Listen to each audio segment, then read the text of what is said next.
order the Carroll County Commissioners Weekly Meeting of October 30th, 2019. Would you join me with the pledge, please?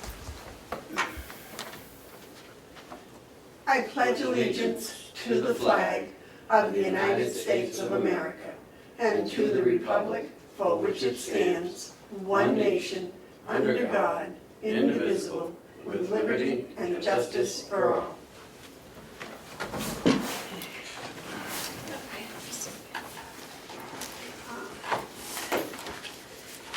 Do I have a motion for approval of the minutes for October 23rd? Do I have a second? Second. Is there any additions or discussions? All those in favor say aye. Aye. Oh, they weren't stapled. Whoops.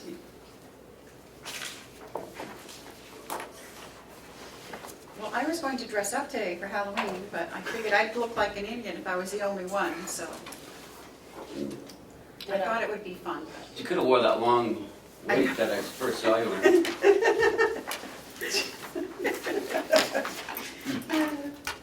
But that's pretty cute.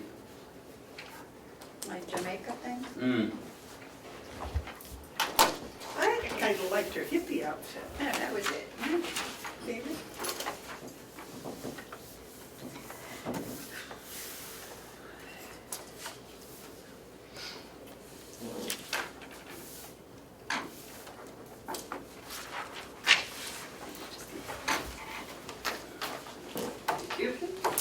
Are there any media questions? Any public input? The check manifest approval for the week ending October 25th, 2019 was $511,157.29. The first thing on our agenda is the plow truck, the old plow truck. Ken?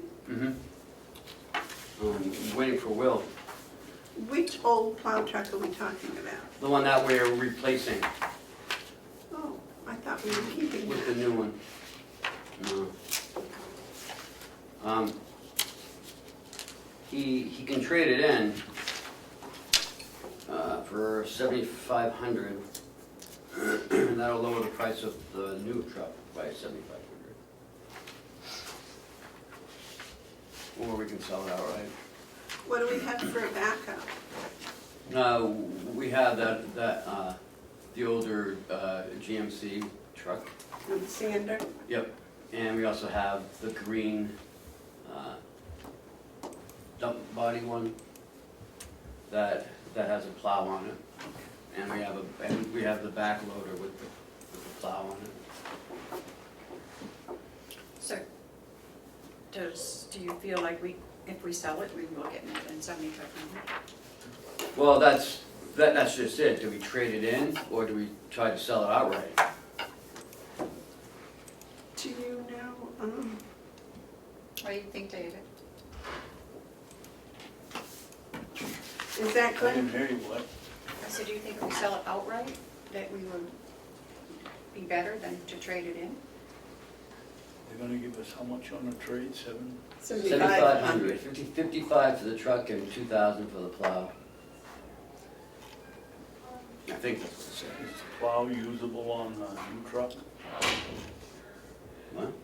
We're gonna get we out for bid for a new plow truck. Right. Is the plow that we're gonna take off, we have on this one, will it fit the new truck?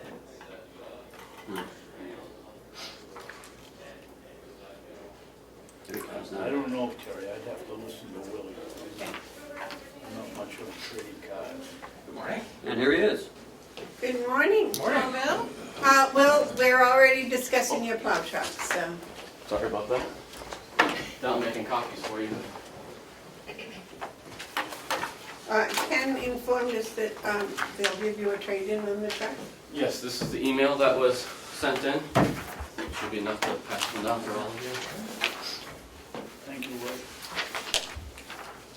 Will. So they're willing to give us $7,500 for the truck and plow. I did Kelly Blue Book value it before this came in to see where we'd be sitting. The truck comes in around 5,000 on Kelly Blue Book, without the plow, obviously. So, my thought is you're adding an extra $2,500 on there for the plow, which isn't a bad deal considering I think we paid like 35 for the plow 10 years ago. So, we've taken care of it well. So I don't think it's a bad price to look at and trade in on this truck. They did not consider a trade-in when they gave us the original price for the new plow and truck, did they? Right, so what would happen is, if you guys approve this, it was like $37,600 or whatever for the truck. They'll take and subtract the $7,500 off of that, so we'll get a bill for around $30,100 or whatever the numbers are, I don't know exactly, but from this trade-in.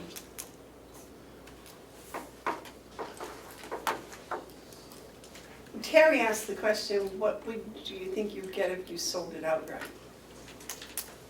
Honestly, I don't think much more.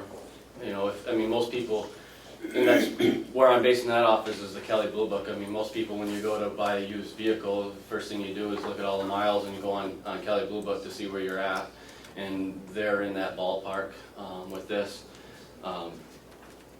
So he said, the low miles helps us on that we got a better price and that the plow's in good shape. But it does have a few, things of body work that have to be done. They have an auction, I think, that they probably send these kinds of trucks to. But he says this is not uncommon. He said he's gotten a couple from municipalities lately. He says ours actually is less rust than some of them that he's gotten in from other municipalities. So What's the mileage on our truck? it's right around, give or take, 50,000 right now.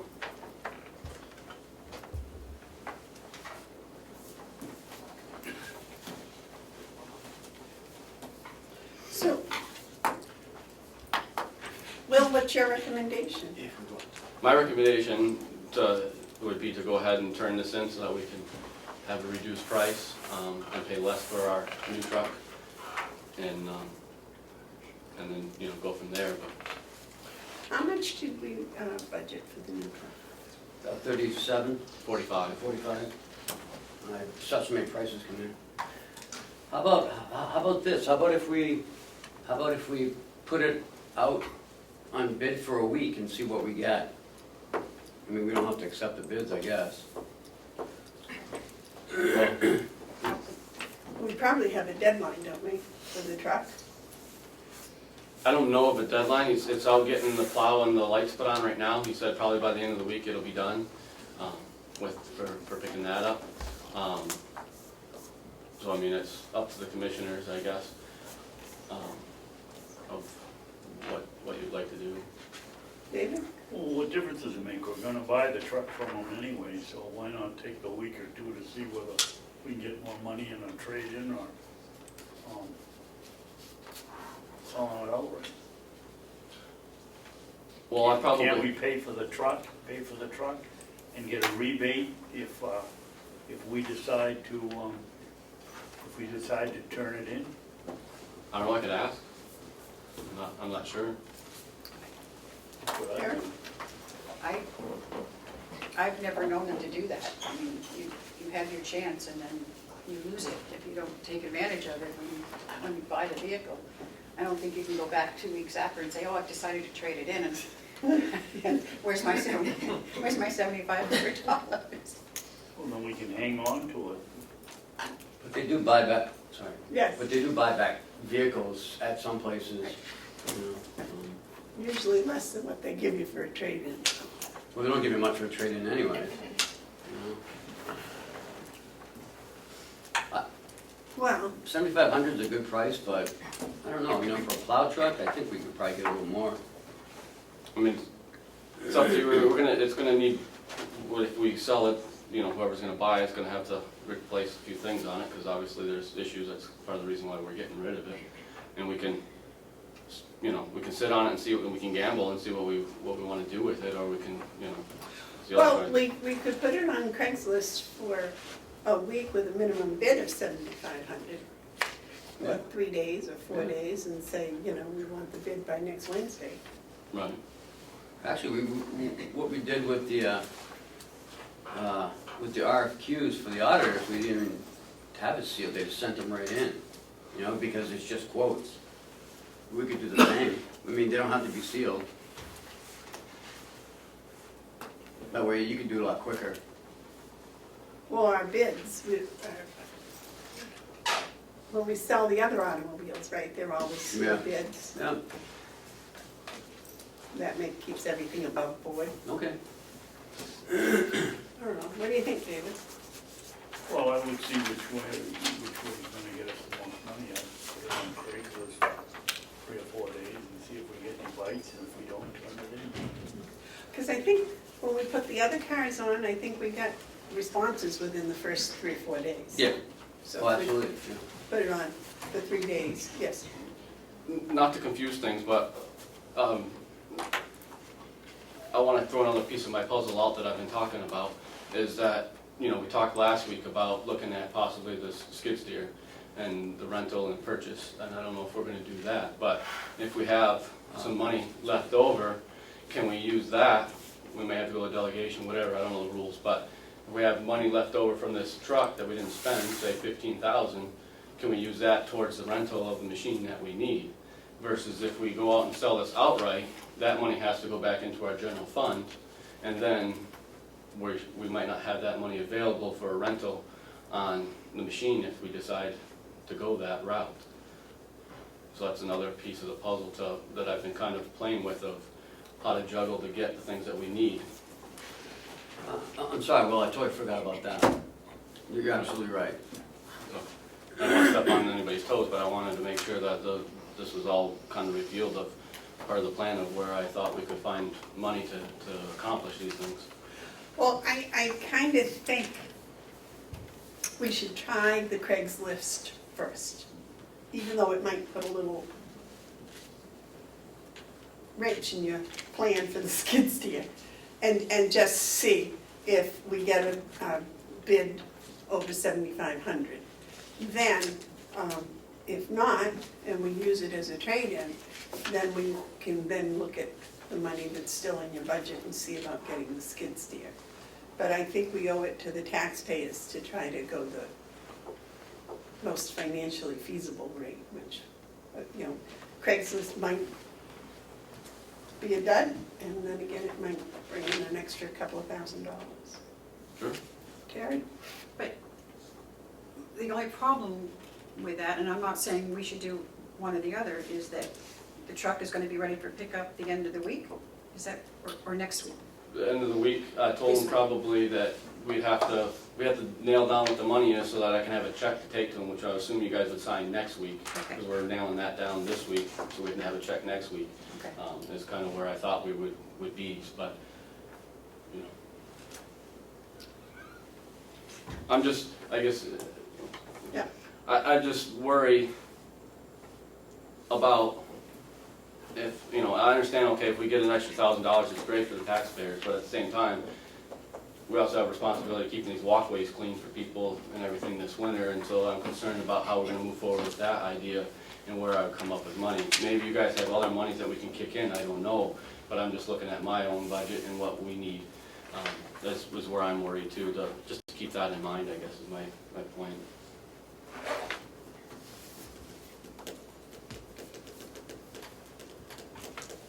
David? Put her on Craigslist for 3 or 4 days and see what happens. Terry?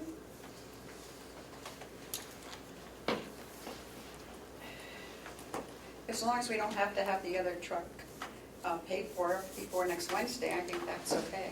I just hate to lose out on, you know, on the 7,500 if we don't get a bid. So if we have time to do that, then I think that's fine. Well, I think maybe we could tell Will that if it goes on Craigslist today, and if there's been no bid by next Monday, then we do the trade. We do the trade. Quick question, Madam Chairman. So if we do the Craigslist, get them back, let's say by next Tuesday, so we have them for Wednesday morning. No, I'd put it down, I'd For Monday? put on there that you want them by 9 a.m. Monday morning. Okay, And if you get some bids, fine. If you don't get any, then call the company up and say, we're bringing the truck up for a trade. okay. So let's say we get some Monday morning. you guys are gonna open them Wednesday. My question would be is, if you open them up Wednesday and we say yes or no, would we have time to sign a check, and I don't know, Wednesday afternoon before you guys leave, so that I could go get the truck on Thursday? Well, you should know on Monday whether you got any bids or not. If we put a minimum bid of 7,500 or 7,600. But you can't open the bids till you But guys if have you your have meeting. a minimum bid of 7,600, you know that if you're getting bids, they're at least 7,600. And we're not bringing the truck. Okay, See what you mean? okay, so if I set at 76 and we get anything, then we're It'd have definitely not to be trading it 76 in. over, right? Well, Go ahead. I would say not definitely, because some people might send in a bid thinking even though it's a minimum, they'll send it in anyway. That's what I was thinking. So how do we know until we actually open them, I guess would be my question. Which is fine, if we can still get a check at, if we know Wednesday, we're gonna send a check for 37, or we're gonna send a check for 30. Yeah, we can hold it till after you open the bids, and then Cheryl can close it out and get the checks ready. Because they don't sign the checks till after the meeting anyway, so. Right, so that's what I'm saying, I can make sure that I tell the guy, okay, we're looking at least next Thursday before I can have a check from you. And he'll won't care whether it's one way or the other, probably. Well, you can tell them you'll know Wednesday, but you won't have a check for them until Thursday. Right. We'll do the work on them Right. Thursday. I'll have the check till Thursday morning, essentially. And we'll do it first thing Wednesday morning. Okay. Would you put that on the first thing Wednesday morning agenda? Okay, so, And I'm okay to go ahead and list this on Craigslist after this meeting and get it posted, okay. and I would have it due Monday, 9 a.m.? 9 a.m. Okay. And I'd only list it, what, 2 days, 3 days? Yeah, Wednesday, Thursday, Friday. right, and then that way, Okay. it's done. And Bob will give you the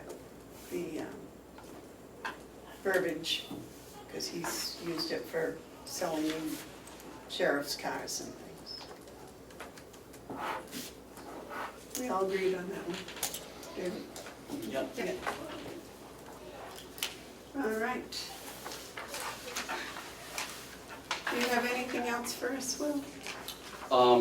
Not other than that, ma'am, except that I'm gonna put my, put another reminder of, we're looking at November here, come this weekend, so we really gotta discuss this in the very near future of, not today obviously, but the very near future of what we're gonna do with this Bobcat idea, or if it's not gonna happen, what our backup plan is that we're gonna try to accomplish, keeping these walkways ready to go this winter, because that's a Okay. huge concern for me. Now, last year's budget, what did you put in for cleaning the walkways? I've put in for the last 3 to 4 years, we can go back the last 3 to 4 years for this Bobcat, and the commissioners have approved it every year. It's just when we gotten further down the line where it's gotten dropped out. So it's not a new thing that I've come up with. This rental part is a new portion of it, trying to get through this winter, but the actual cost of the Bobcat has not been a surprise. It's something we've been asking for quite some time. Okay. And you've done all the background information and research and everything, so that if we tell you next week we want you to tell us all about the rental purchase, then you can tell us all. Yep, and what I gave you last week, which I can give you all again, is all my correspondence with everybody there, so you have all that also, but I can definitely do it again. No, I want, if we find out we have extra money and we can do this, Right, then all that information you gave us last week is still solid. right. Right. Yep. That was my question. Okay. Okay. Anything else? Yes, David? Thank you. Well, I don't know whether I told you, but I talked to Coleman's and they don't have a front load skidder, a front blower, snow blower skidder. So you don't have to worry about it. Okay. Thank you for checking into that. Okay, thank you. Have a good day. Madam Chair, Yes. maybe you should introduce Mr. Marsh to me, or mine to Mr. Marsh. You haven't met our new HR director, Sue? Sue, good to meet you. Hi, nice to meet you. I'm Bonnie, Marley. Bill is one of our representatives. from Brookfield, Wolfboro, I live in Brookfield. I live right on the town line, but I do live in Brookfield. but you, aren't you the, My Floater. fraternal district does There not you go. include Wolfboro. sorry, A lot of people think it does, but it does not. well, we got that. I wish it did, actually, it would probably help me. We got that clarified. All right, next is the bid for the scheduling software. And Howie, I see that you brought the ladies with you. Just don't trip over, this is wild. Bring some Carroll and spirit to the table. All right. That's good. No, I think we need to move on down. Okay, We got plenty of room. here we go. Thanks. We were just speaking about why we didn't wear costumes. Well, but speaking of costumes, if you want, we have changed the date of the haunted house. So that is, instead of tomorrow in the rain, it is today, starting at 1:30. So if you have the opportunity and want to see the hard work of our recreation department, and actually multiple departments have helped out, you're welcome to take a haunted tour in the old building, starting at 1:30 today. Sounds like fun. You can That's drop in away. the annex, right? That's in the annex. We'll have to do that. Yeah. David, you participating this year? Yes. Nobody told me there was a change. Oops.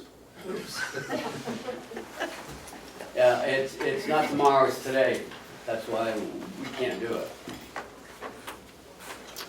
Won't we be through by then? Yeah. No. Well, we can make it a goal. We can certainly make that a goal.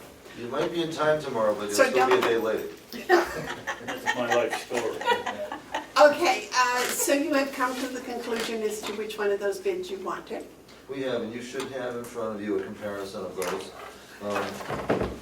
I'll defer to the Sue Doty, or our Director of Nursing Home, who actually made contact with Golden View in Merritt, who's been using it for 5 years, but that's important to us.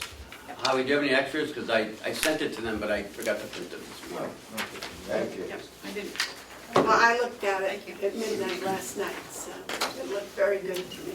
Yeah. I did speak to the director of nurses over there, and she was very impressed with it.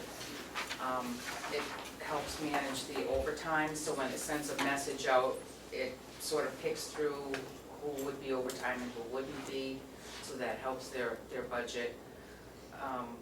I also asked if they would, do it all over again, would they pick that one? And she said absolutely she would. And they've had it for 5 years.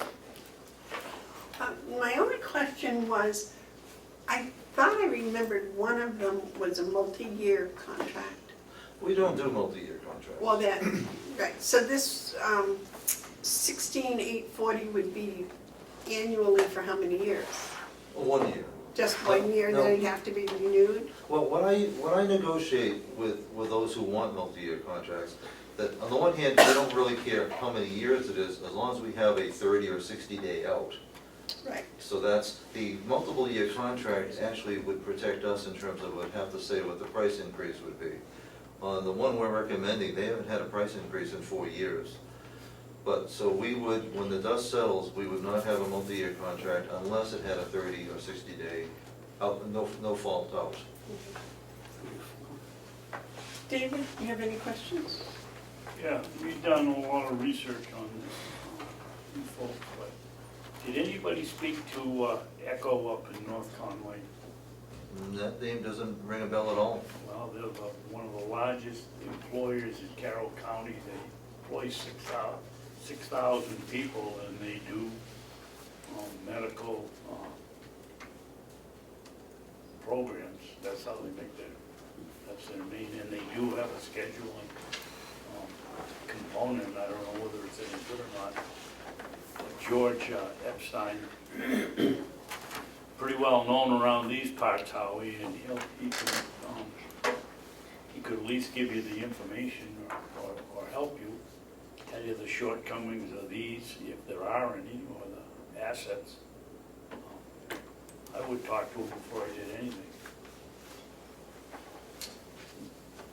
You solicited these. We did, advertised, promoted, got the bid, got the request for proposal approved by the board before it went out.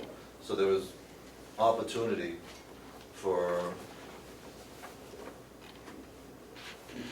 What does the Echo Group do? They write medical software for billing and all kinds of medical record keeping. And this was advertised, It was correct? advertised. So why didn't they put a bid in on this, David? Well, probably because they don't wake up in the morning at 8 o'clock, Madam Chairman, and go to the county website to see what we're advertising. You know, this, why it's on the county website. People just don't go there randomly. Somebody has to tell them it's there or. Where else Find it did by you accident. advertise it? We advertised it with the New Hampshire Association of Counties, the Municipal Association, and there was certainly the county website. I think there was one other group, the New Hampshire Association of Counties and the Municipal Association were the big ones, where the people looked. And we sent it out directly to any that have expressed interest over the last few years, that have inquired of us. Why don't you just look up Echo Group to see if they in fact do that? They don't. We've worked with Echo Group as well at Plymouth State. They were one of our business advisory board members, so I've met with them quite a bit. And I believe that they're strictly financial records and financial billing. I don't believe that they do scheduling, but I'd have to dig in. But I just did a quick check. Well, George told me they had a component for scheduling. I'm not sure it's as good as either It one could, of it could be these, new but, too. you know, when we have a resource who has nothing to gain and nothing to lose, and it's this kind of money, I would think we'd at least talk to them. Did you ask him to contact the county? No? I contacted him. Well, David, I'm not sure, did you want him to bid on this? No, it's just, you know, when you have a resource and you have two people, one at 63,000 and the other at 16, and you have one of the leading corporations in the field 30 miles away, why would you talk to them, even if you don't give them? At least you might get some information out of them. But how would we know? I mean, you knew, but Because I don't know them. Never heard of them. they get 6,000 employees all across the country. Terry? Well, Terry knows them. I know them, but I've never known them to have anything in the medical field, so that was new to me. I thought they were strictly financial, but that's all I know. Yeah, I mean, Howie and his team did a lot of work on this. I mean, a lot of I'm not research, a saying lot what of. to help Ken. Their name never popped in all the journals and things that list all the companies that are always advertising and all the ones that are out there. Never been promoted within the long-term care or medical side.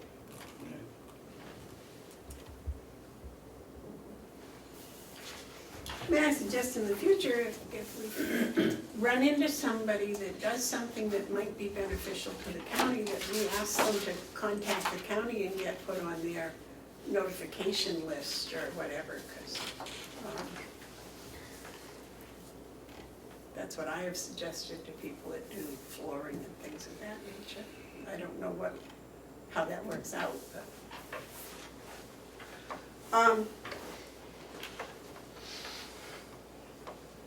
Mrs. Dodier has said that she feels that, based on her communication with other directors of nursing, that this on-shift is the better of the three. Do you agree, Patty? And Howie? Clearly, the CSI one, that's much more expensive, is a hospital-based system. They only have 4 long-term care settings. They do have Stratford County, which is interesting, but they only have 4 long-term care. They're hospital-based. On-shift, by contrast, is virtually all long-term care, 5,100 accounts. So this is what they do.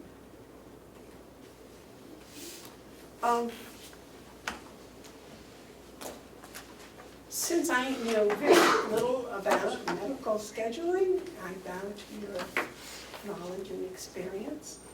David, you have any comments? Well, just one, what's the schedule anywhere, no response?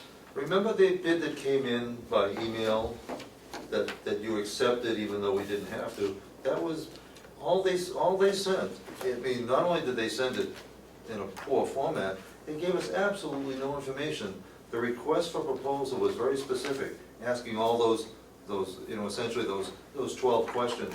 They addressed none of them. They proposed the price, and that was it. So scheduling anywhere is the name of the company? Yeah, that is the name of the company. Oh, okay. Yeah, that was that third bid that came in that we decided to include. Ken? Howie, would you quickly, just go over the process that you went through to finally choose this? Well, we actually started more than a year ago, with looking at it and actually making a preliminary presentation to the board. Nothing really came of that at the time because we really hadn't done the due diligence, had not gone out to bid. So it really came back to the board with a request for proposal, to get a sense if there was anybody that you wanted to invite to bid and how we wanted that to be done. So did that, and then submitted the bid process. Before we even got to that point, nursing, with the committee that's noted there, that included, Sue, Patty, but also our scheduler and our clinical coordinator. So we had, and myself. So we really had 5 people evaluating what our needs, interviewing potential people. Surprising to us is we had actually talked to at least 2 other people who chose not to submit a bid, and they were actually invited to bid.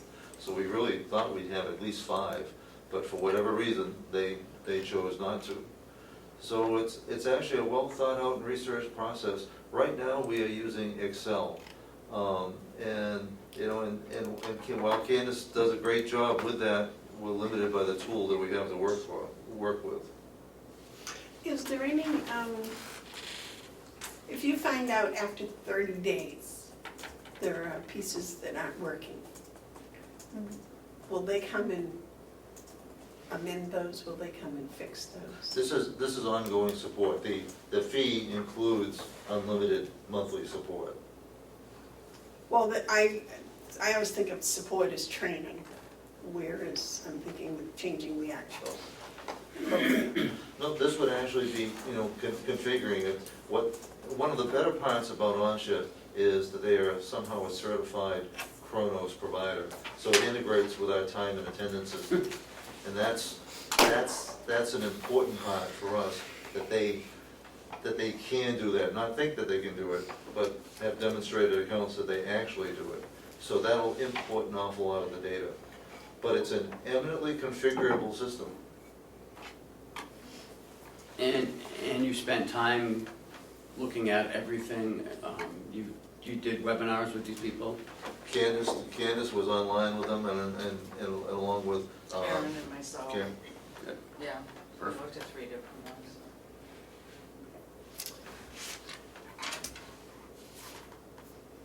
I'll wait a motion, David? Madam Chairman, I'll make a motion that we award the scheduling contract to OnShift Corporation at total cost of $16,000, not to exceed $16,840 for the first year. You're gonna allow the chairman to sign? And allow the chairman to sign. I'll second. Okay, motion's been made and seconded. Are there any other discussions or comments? All those in favor say aye. Aye. Those opposed? I want to thank you all for your due diligence. Thank you. Ken, do you need me for anything else this morning? No. I don't think so. I don't think we have any. Do you have the contract with you? No, don't have the contract Okay. yet. Let me tell you, my intent is to negotiate down the price, because I think we have some leverage. So I'm glad that Commissioner Babson noted it as not to exceed. So this doesn't include the contract, but your motion would allow the chair to sign it at such point there is a contract. But Okay. I want to get all the details, including that 30-day. I have a lot of leverage now to get what we need in the contract. So we have all the terms. Now I want to negotiate the boilerplate to the benefit of the county. Okay, Howie, I trust you explicitly, but I would like to make sure that you have the approval of the ladies when you do that. No question. It comes out of their budget, so I'm sure they'll, if we can save some money for the county, we'll be saving some money for their budget as well. All right, thank you. Thank you. And make sure the contract is signed when I get it. That, to be sure, that's, Thank you. thank you. Okay, non-union raises for the 2020 budget. So, I sent you the document that you requested over the weekend. I gave you an app. This one? Which document? Yep. And it gives you the average, what you asked for. Oh, no, not that one. I didn't print it out because I thought you'd have it with you, but, it has all the non-union salaries. It has, and the average salaries, I believe 57 if I can remember correctly, $57 was the average? 57,000 was the average. Yeah, $57,845 or $27.81. Okay. Now, currently, people have put 3% in their budgets because they didn't know where we were gonna go with it. And budgets are due Friday, so, we can adjust them, but they just needed something to put in there. Okay, well, I think any of those that got the market adjustments in the past 9 months, I don't think should get anything more.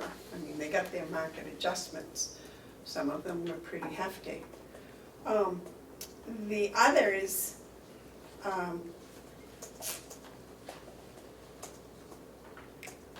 I would almost like to see it be a dollar amount across the board. Because there aren't that many left after you take out the market adjustment people that were non-union. Yeah, there's 85 non-union people. Well, yes, but a lot of them got market adjustments. Tara? And I think when I went through that, because I did look at that, there's only like 16 out of all of those that are making less than $20 an hour. So I mean, if anybody gets a raise, it should be those people. Well, that's why I was recommending a dollar amount rather than a percentage. I think the ones with the higher amounts are making decent money. And if I may, I think it should be based on merit, just not an automatic raise. That's my opinion. David? There's no incentive to better yourself in your job. You We, know you're automatically gonna get 3% raise. we used to have that, but then they did away with it 2 years ago. David? The delegation did away with it? No, you guys did. We did, well, we did You it. guys If we would do it based on a COLA figure, what would that be? did. I believe, I got the COLA figure from UNH Cooperative Extension yesterday, it's 2.5%. No, it's 1.5. I don't know about UNH, but for New Hampshire, the cost of living increase was 1.5, maybe 1.6, because I get it for the retired They teachers. put 2.5 in their COLA adjustment for their upcoming budget, on top of the 3% increase.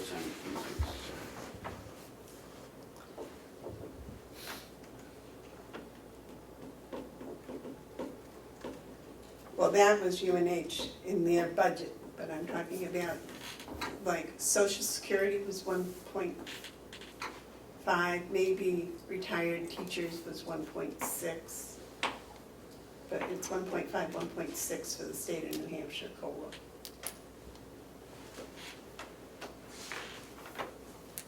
So what are you guys gonna do? Just gotta know before Friday. Well, I was thinking more like a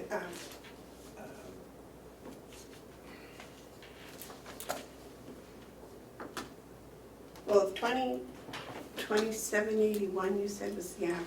Mhm. Yes. So 3% of that,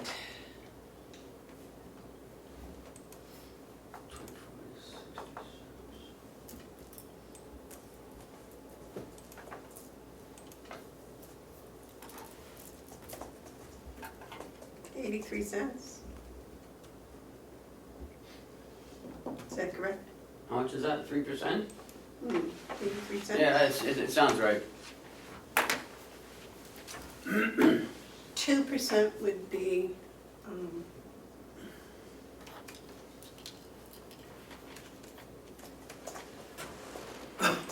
Would be 56 cents.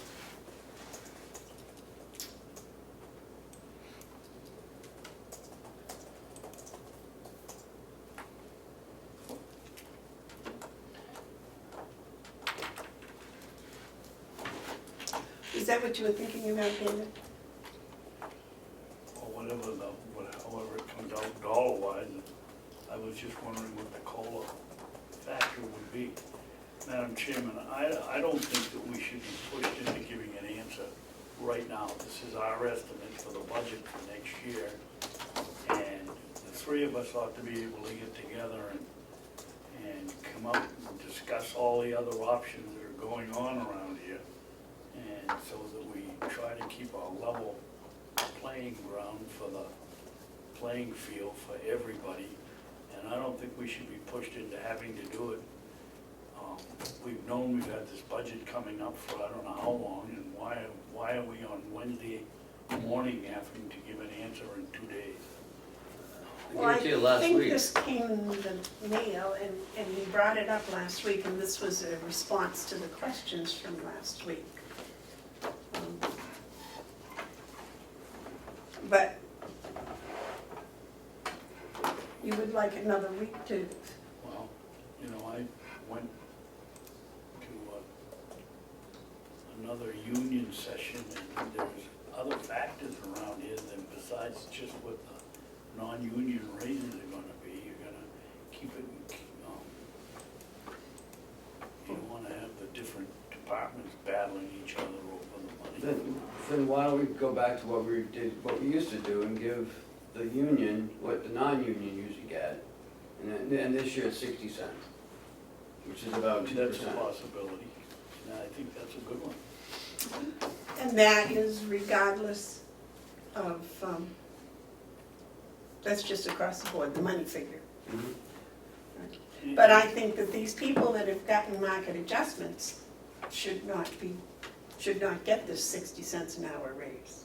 Well, I think we ought to get on the list and find out who those people, what departments they are. Well, we had a list, because they were in here, we have the list of the people that got the market adjustments. Well, we don't have it in front of us, and we want an answer now. How can we do that? Okay, So 60 cents for those who haven't got a market rate adjustment. So at least I can get some of the budgets done. I mean, there's not a big difference between the 60 cents and the 3% increase. 2%. No, I'm saying, did they put 3% in their budget? And if you take out the difference between the 60 cents and the 3%, I mean, some of them are gonna be a wash, some are But gonna that, be. yeah, but that's not across the board, that's not salaries, contracts, that's not salaried employees, and not those that got the market adjustments. All these people that have come in and we've given them a market adjustment or some sort of adjustment would not be eligible for the Right. 60 cents an hour. And this way, I like the money deal, because the ones at the bottom that don't get paid a living wage, this helps them, I believe. David? Yeah, where does this fit into on 91A? Can we go into a non-public meeting and discuss our strategy or thoughts or what we're going to do without sitting here in front of the camera and letting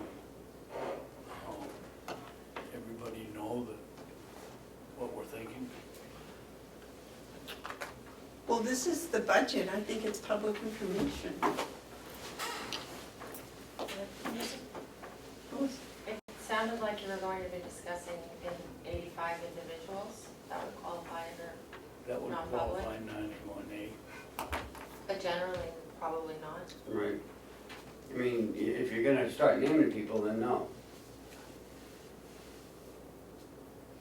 I mean, yes, but if you're not gonna name them, no. I mean, we're talking just non-union people here. Well, this decision's coming from this board, and the three of us haven't sat down and discussed what we want to do. Well, I thought And that's I what we don't were think that that's doing right now. to the taxpayers. Well, I thought that's what we were doing now, was discussing it. Yes. Can we possibly have a meeting tomorrow morning for a couple of hours or something and settle this so we can have his numbers by Friday? Would that be something that we could do, or no? You want to have it non-public tomorrow morning and we'll go over all of this? So what can't you do this afternoon? That way you don't have to come We back. can, if we get out of here. Yeah, if we forget it. Well, yeah, but We I don't want you have- to get the Want the list, well, he can. list together, Yeah. and those that got the market adjustments and those that are non-union that haven't got, that's what you want to look at, right? Yeah, I want to have, put some thought into what we're doing. Right, so if you could get those together today, and then 9 o'clock tomorrow morning, would that give you enough time to look at them and digest it? Yeah, that's fine. Is that all right?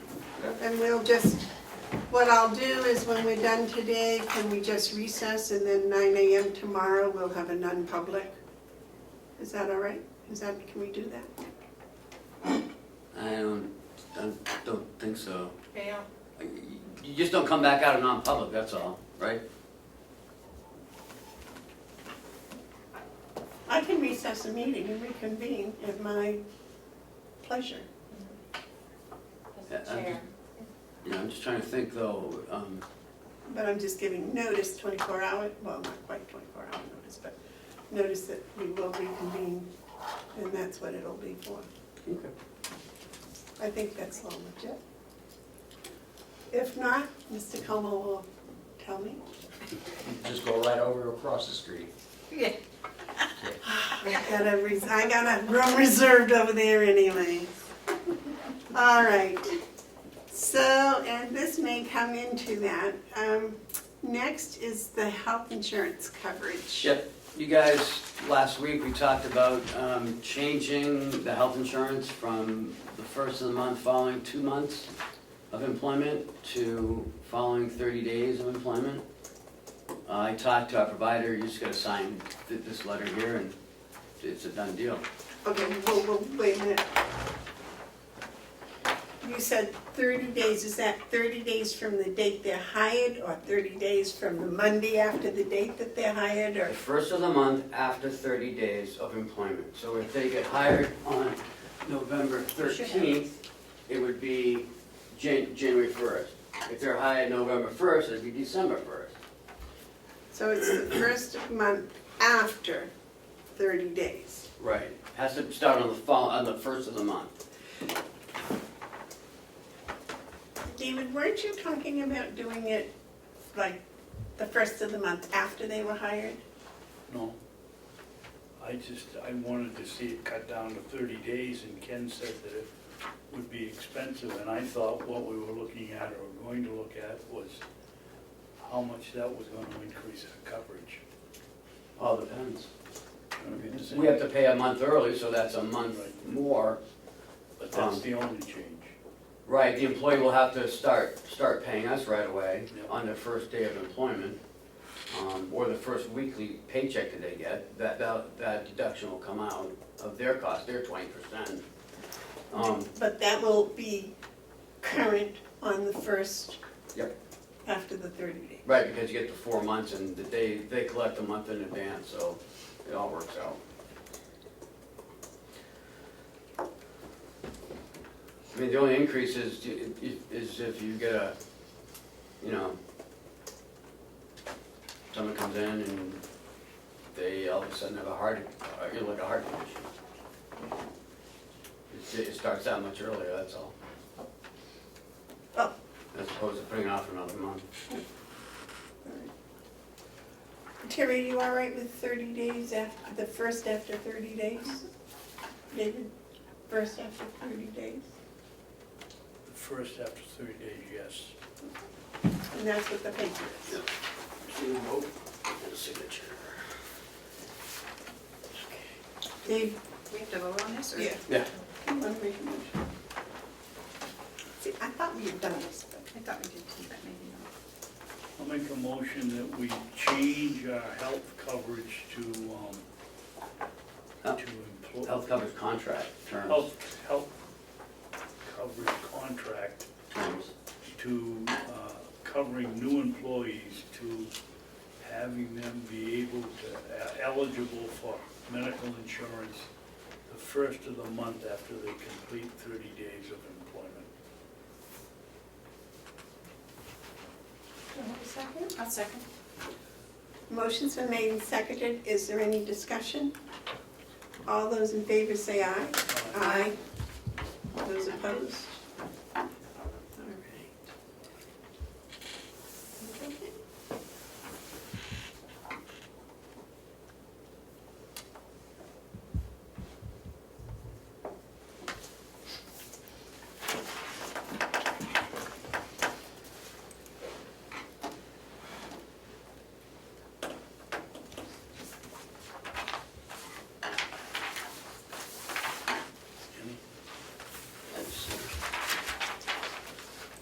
Okay, next is the line item transfer request. I have two. From the county attorney and the medical examiner's office, or in the medical examiner's budget. The transports have been higher in volume than we initially expected last year. So she'd like to transfer $1,000 from investigations into transports. These are untimely deaths. Yeah, oh, well, yeah. Well, they're deaths that are transported. And at one time, they were picked up by the state, but now they're not anymore. The last couple of years, they haven't been. Can you explain why the county is paying to have the bodies transported to the nursing home? To the nursing home? I mean, the We're funeral not running home. a haunted house yet. The funeral home, I'm sorry. Where else would, that's because that's where they would take care of the body. Yeah, but don't most families pay that?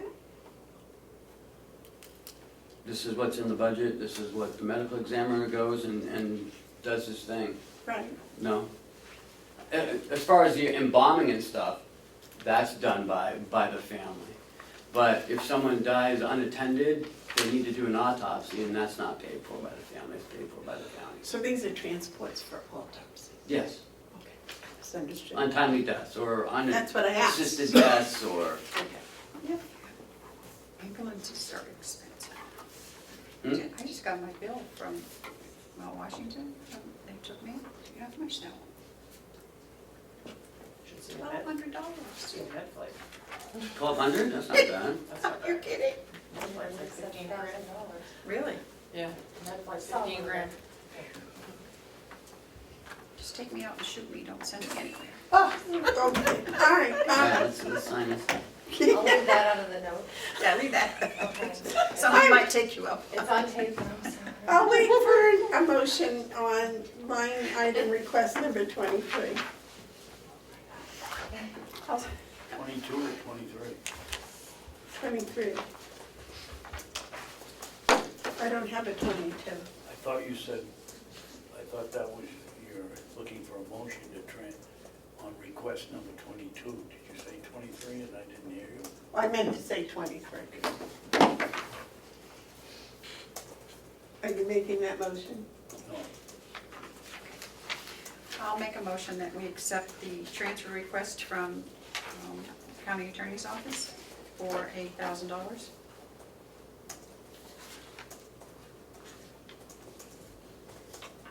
Request number 23. Request number 23. You second that? Second. Is there any more discussion? All those in favor say aye. Aye. Those opposed?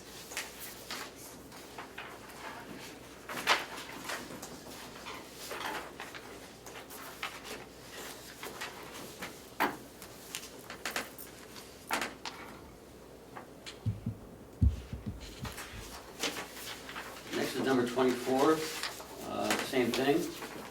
This time, we're transferring $200 from the travel line and the medical examiner into the phone consult.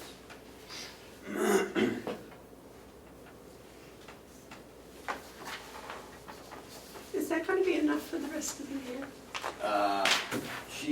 She's anticipating it, yes. I had asked her to make sure that that's what she did yesterday.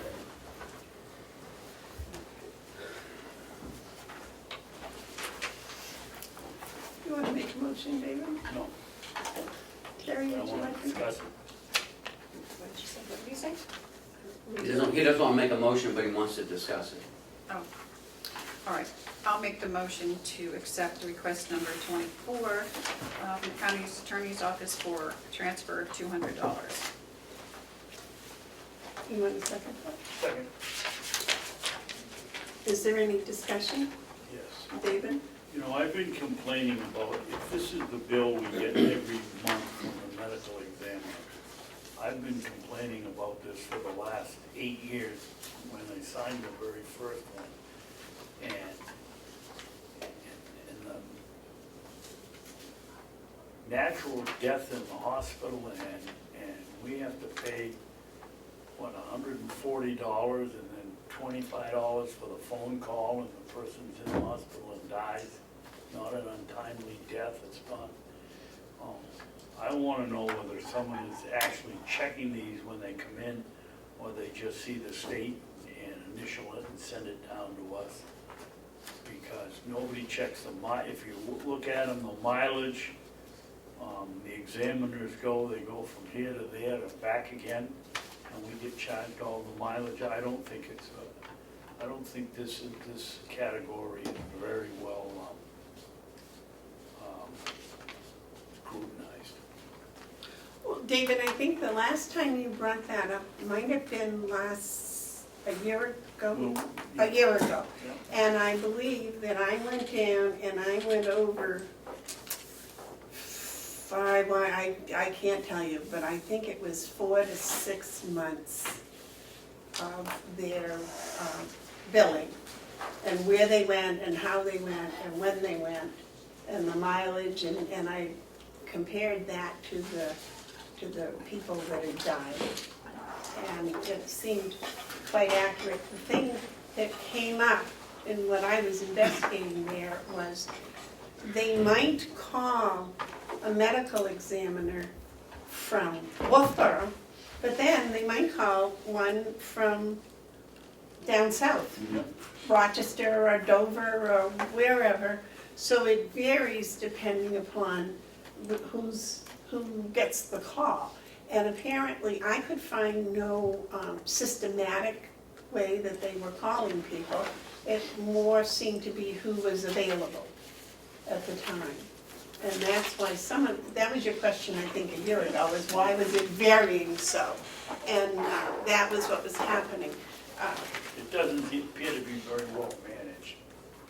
Maybe it is, but when you look at it on paper, it doesn't look that way. But the people that responded and the reports that were written, the times and the mileage and all of that was accurate. Or at least that 1-month period that I looked at. I don't know who else would oversee that. I don't think it's the county attorney's job to oversee it. I think the State Department should do a better job.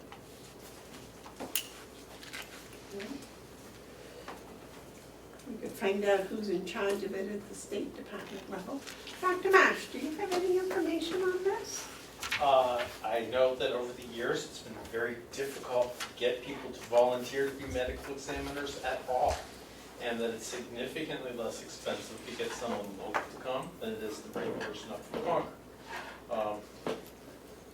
Now, I haven't attended a medical staff meeting at the hospital for 3 years because I'm medical staff at the hospital. I'm only honorary staff. I could go if I wanted to. So it would be be reasonable for somebody to encourage them to participate, because I can tell you that it's a matter of twisting arms to get them to participate at all.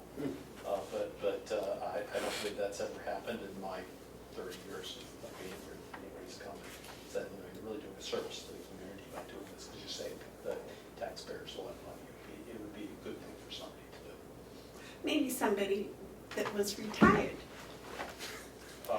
It would, since I am a trustee of the hospital and we employ the physicians, I think that would be a conflict of interest. So I would not be the correct person to do that. Oh, gee, I thought that was pretty hidden, but not. All right, did that answer your question? Yeah. All right.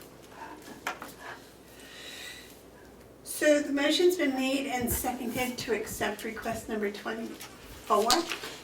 All those in favor say aye. Aye. Those opposed? Aye. I mean, I was in favor of it. There you go. That's the end of the line items? Yes. Okay. And the next thing is the budget discussion. So I met with Michaela yesterday on many issues, and this came up about a county solicitor.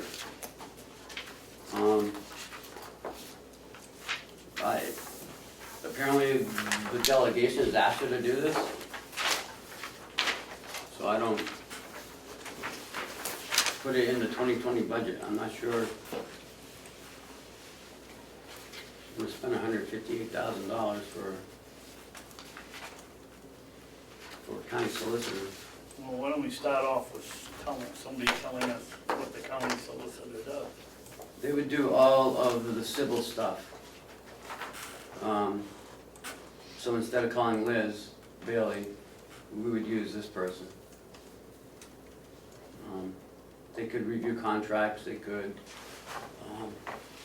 you know, do a lot of things.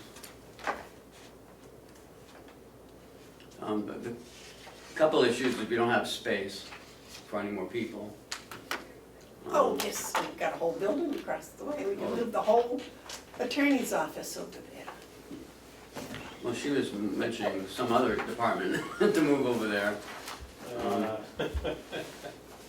And Lots of space. yeah, well, I mean, we really should start looking at that.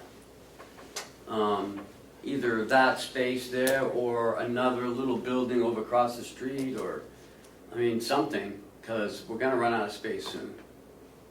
She's adding more people on. I mean, if we ever add, you know, more people in the finance office, or if, you know, Okay. So what else does the solicitor do besides review contracts?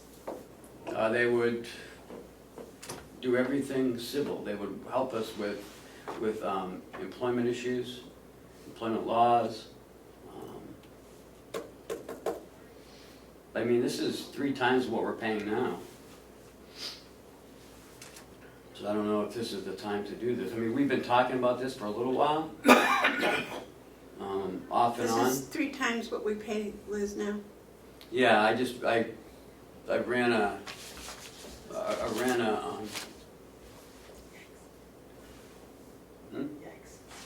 yeah. Right now, we're up to about 40 grand in total legal. And some of that was on the energy contract. That was about 9,000 on the energy contract, so, The Siemens contract? yeah.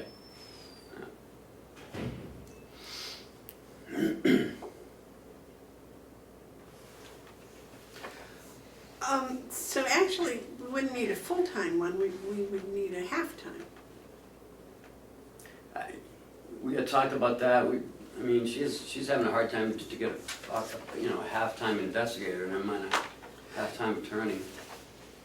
I don't think, I don't know how that would work out, but. And then, you know, came up yesterday, is where would we put them, and.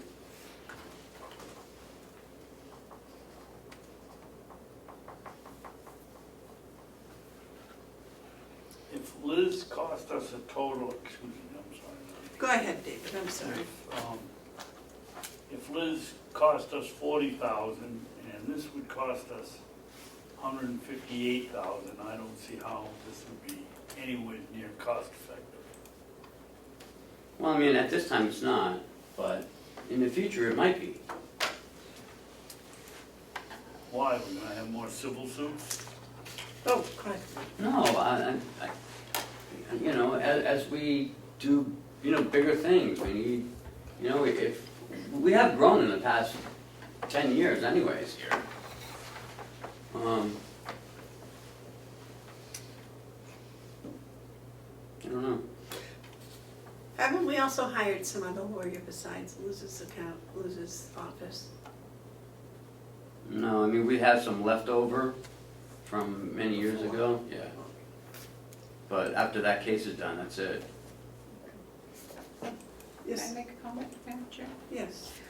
Also, on the bills that we get from Liz, she should take Dave Sorensen's name up there as chairman. Yeah, I keep seeing that all the time, I just forget to tell her. And also, if I may, Yes. on this spread, I think the sheet that we got on the payroll things, you have David and I mixed up. He's the clerk.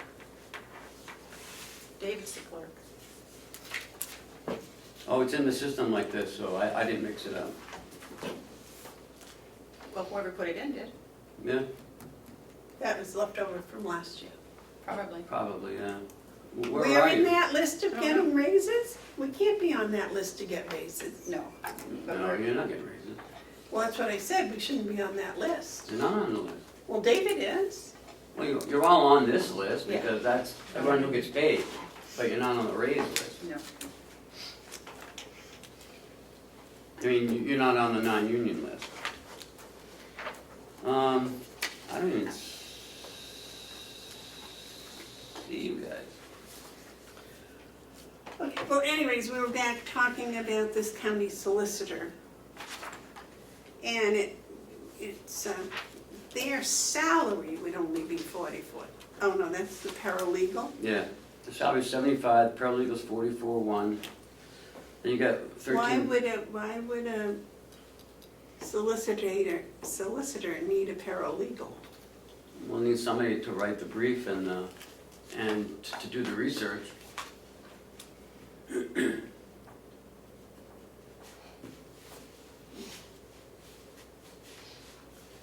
They can't do their own? Hmm? If we're not, Yeah, but it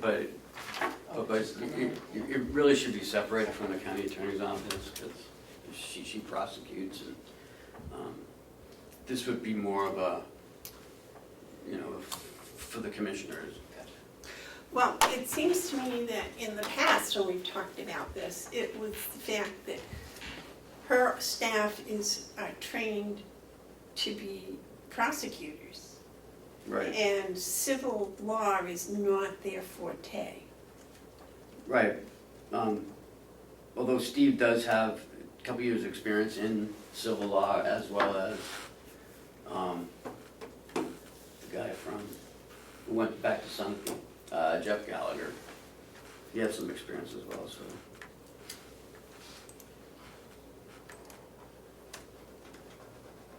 So I don't know where this came from. I think it's, you know, it's kind of a good idea, but I don't know if this is the year to do it.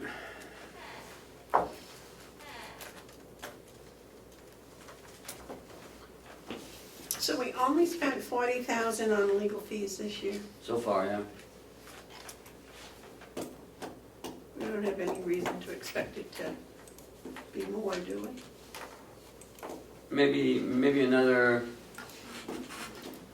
well, we have a couple other cases, how they go. I don't see it going over 50. Well, we can do the 9 and 12. 36. I mean, I have a whole spreadsheet downstairs of the last 5 years of what we've done in legal. I would not expect it to be over 45,000 if you do the 9 months and 12 months, yeah, 45,000.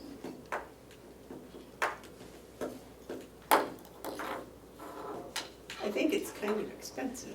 But David, what do you think? I don't think it's cost effective. This department has a history of putting more people on and the costs going up rather quickly in this department. So I don't believe that 158,000 is gonna stay there for very long. Terry? Before I make any decisions, I would like for Michaela to come in and give us the exact, what this person would be doing, because I'm not all that familiar with what a county solicitor does. I know I've read the RSAs, and the county attorney is supposed to be doing all that stuff, Their office. their office. Yeah. So, I'd like to hear from the county attorney. Yeah, she told me they don't have that experience in that office. So, Or the time. right, so if they were to do stuff, then they'd have to hire someone.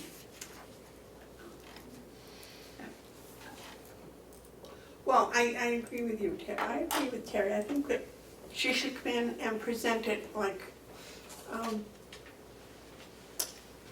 she would if she were trying to hire somebody, to give their feelings, their, the need, and where the suggestions came from. Yeah.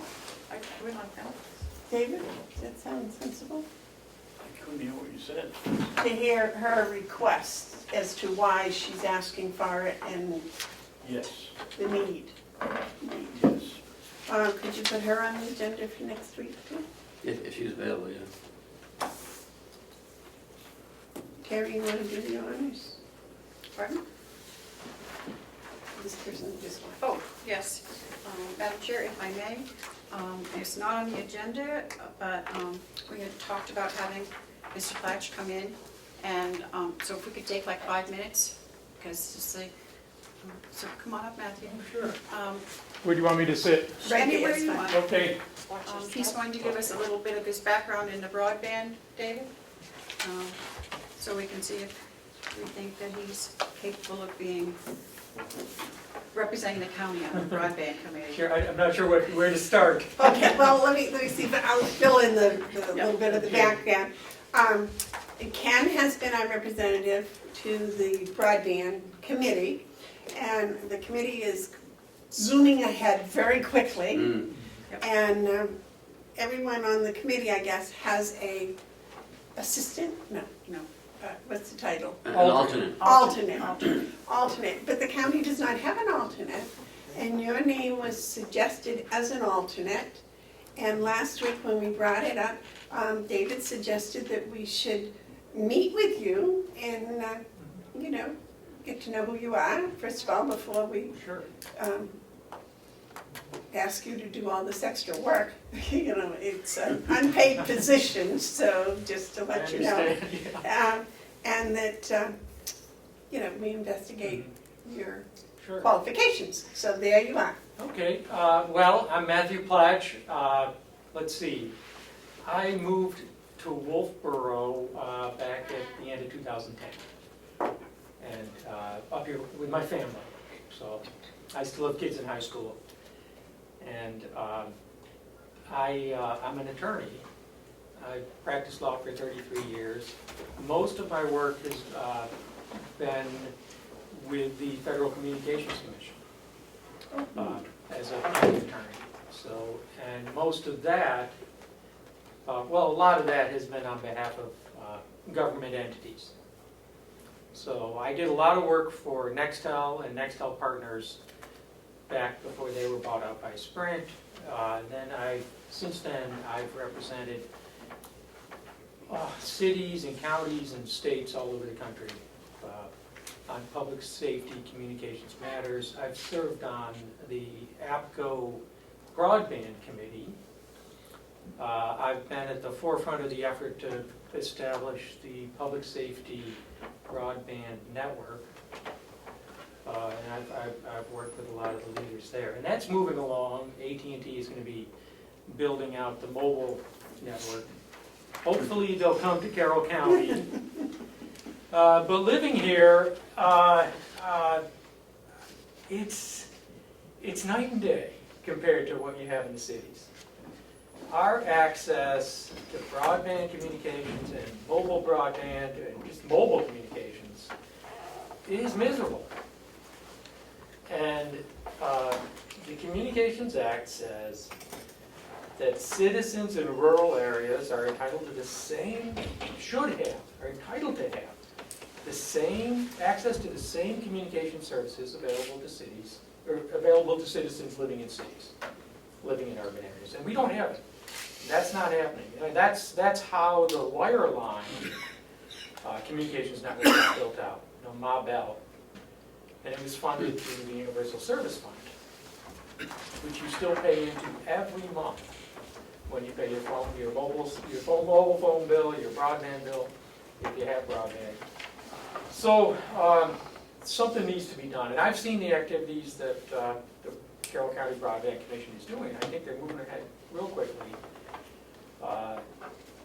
The solution is not easy. It really needs to be a combination, I think, of public-private partnership. The difficulty in building out in rural areas is you don't have enough people to justify spending. It's a different economic equation to justify spending the money. So the financing is different. That's why everyone wants to build out in the cities. It's why spectrum is worth so much in the cities and worth so little in rural areas. Then what's happening though right now in the cities with 5G is incredible. They're saying 5G is going to bring what they're calling the fourth industrial revolution.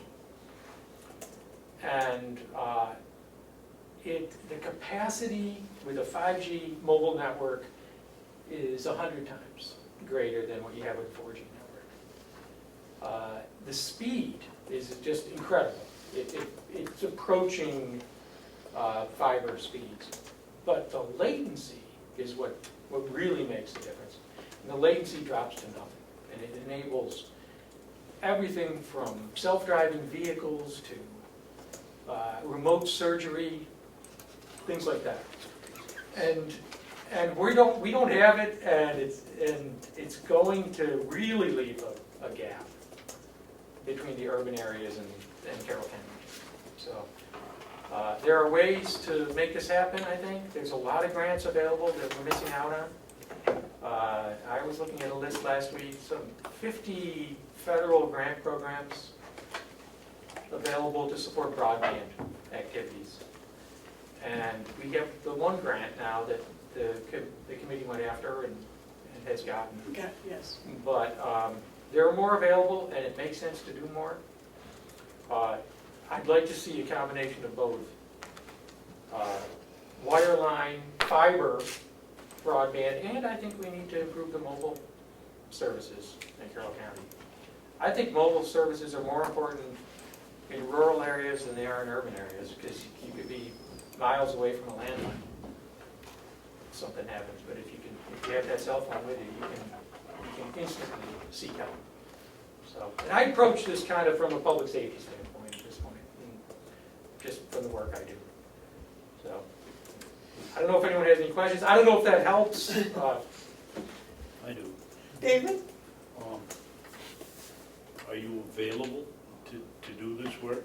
Or is it going to be, you can show up once every 6 months? No, I'd come to all the meetings. I'm available. I would come. I used to travel a lot. Over the past couple of years, that's dropped off. I'm not. So I'm in town most of the time now, and I'm still representing some. I represent the city of Los Angeles and do a lot of work with them, their fire and police. I don't have to travel anymore to do that work. So. You have any questions, Carrie?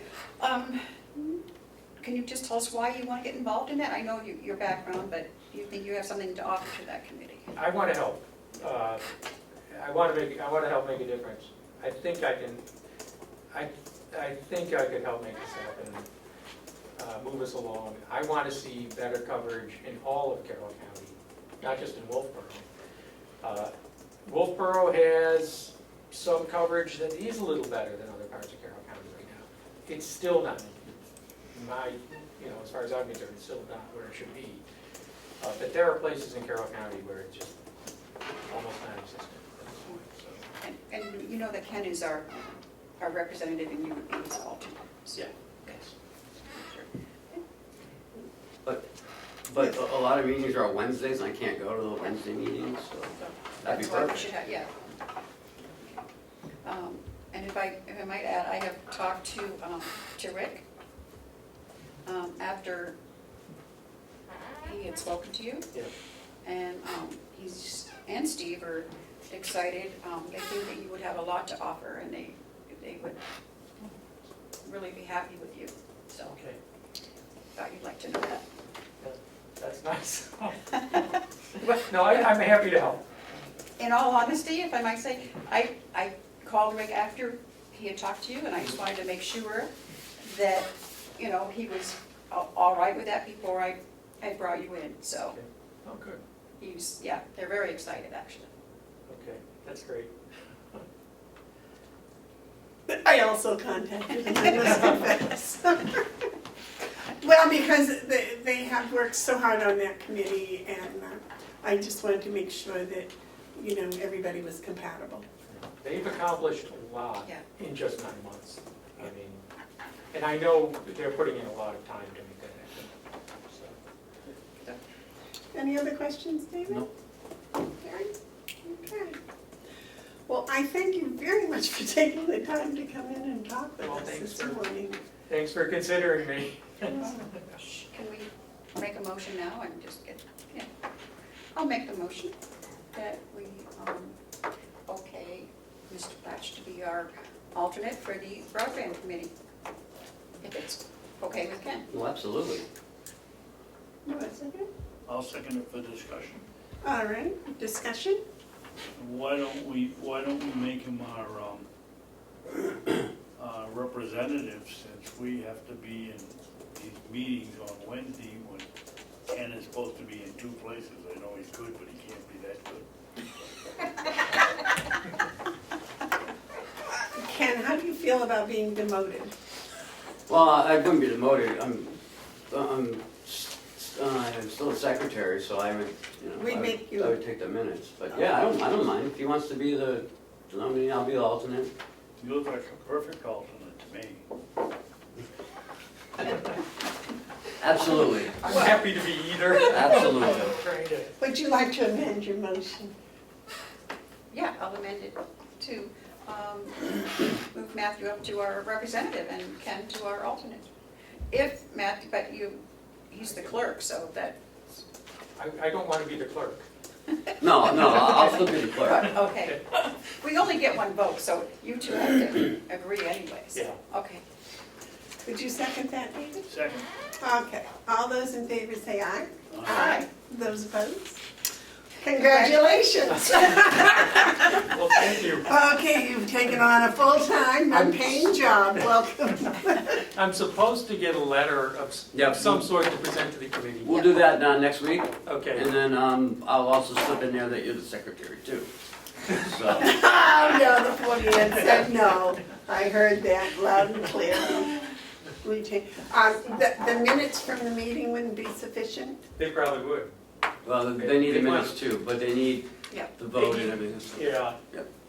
I think they request a letter, something. I don't think anyone's submitted a letter. I don't know, you would know because you're. Yeah, no, I submitted mine, and Okay. everyone submitted it. Okay, so. All right, well, thank you so much. And if you, between the two of you, could periodically give us a little updates, that would be really nice. I think that would make sense, yeah. Okay. We can come in after the meeting Yeah. and Yeah. provide updates. All right. Now you can count all the wires from here to there and see how many can take broadband. Yeah. That's right, I don't have to do that anymore. I'm the alternate. All right, well, thank you. Thank you very much. Thank you, Matthew. Yes, ma'am. Can I just have the correct spelling of his last name? Oh, it's Plache. No, you. I'm so sorry I No, you. misspelled it. And would the chairman like me to forward the draft minutes to Mr. Highland with that motion? Yeah, I think that would be Just excellent. copy them on. Okay. Yeah. Thank you. Would you also like a copy of them? Yes, Oh. please, yeah. If you would give her your email, I'm Email sure she address would would be. be great if you wanted to write it down. Just put that in. Thank you.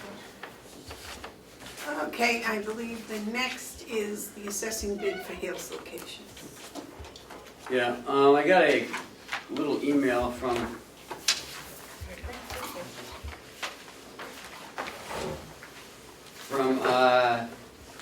Kathy about the assessor. Remember, we went out to bid a couple weeks ago, and they came back in, and I asked her to, well, you asked me to ask her to determine who she feels is the winner, because we couldn't do the assessing. And she is recommending Whitney because of the price. So, the recommendation is for the Whitney Consulting Group at, Was theirs the low bid? yes, Did you give us a copy of that, Ken? no, because you guys already had it. I trying not to make so many copies. Okay. Oh, yeah. Yes, you did Gave give us- us. Oh, This that, letter, yeah, yes. yeah, but I gave her the letter.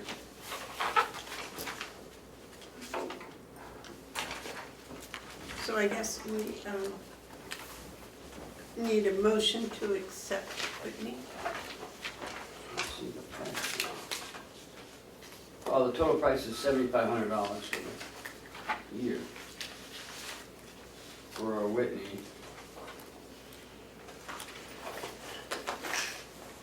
For Needham, Perkins.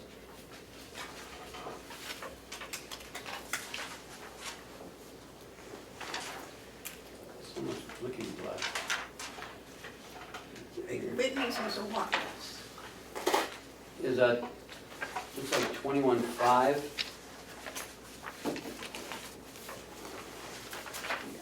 They've had them for a long time, so I don't think Yeah. it's a requirement. Yeah, so it's 21.5 or 7,500 And the 7,500 is her recommendation. is Whitney, yes. And that's Kathleen Goldie's recommendation. Mhm.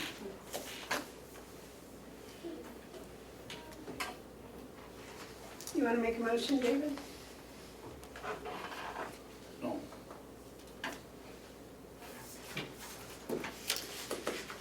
I'll make the motion to, I don't have any of the work, to accept the bid for Whitney's for the, what are they? That's $7,500 per year. For Hales location, what is it? Oh, this is the ambulance? No, this is the tax. Tax collector. You want to second that, David? Yes. Did you get he seconded it? I did. Could I just clarify the motion that it's Whitney Consulting Group LLC? Yes. Okay. I'm sorry, I didn't have any of that. I know, so.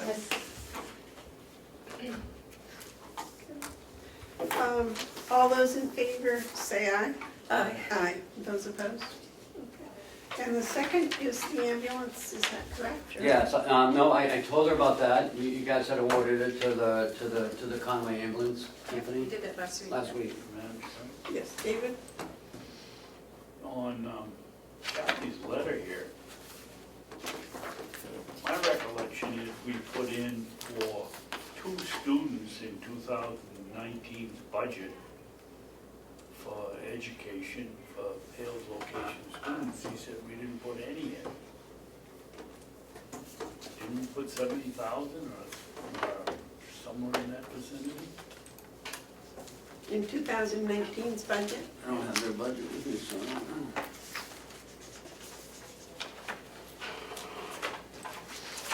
We knew the 2 twins weren't coming But back. she said there's there's only one person there.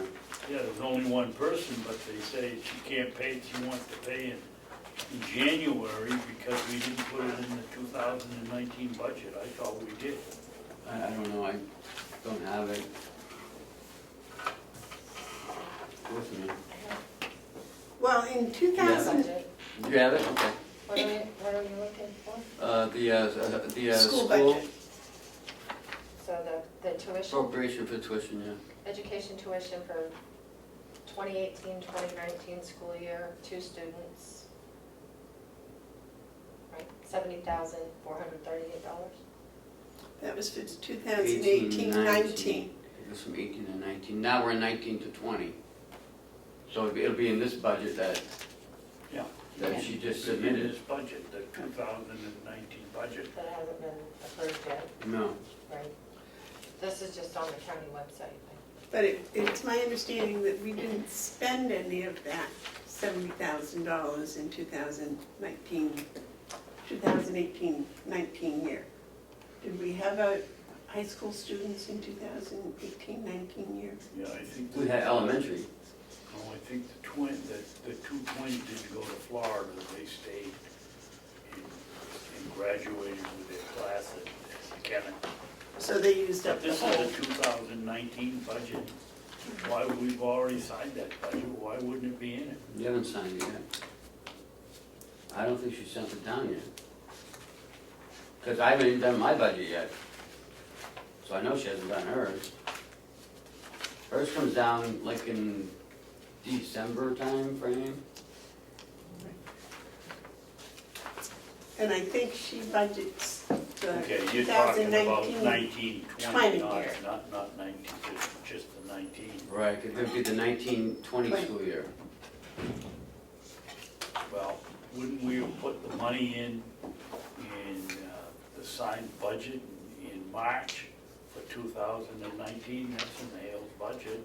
That would be covering the school year.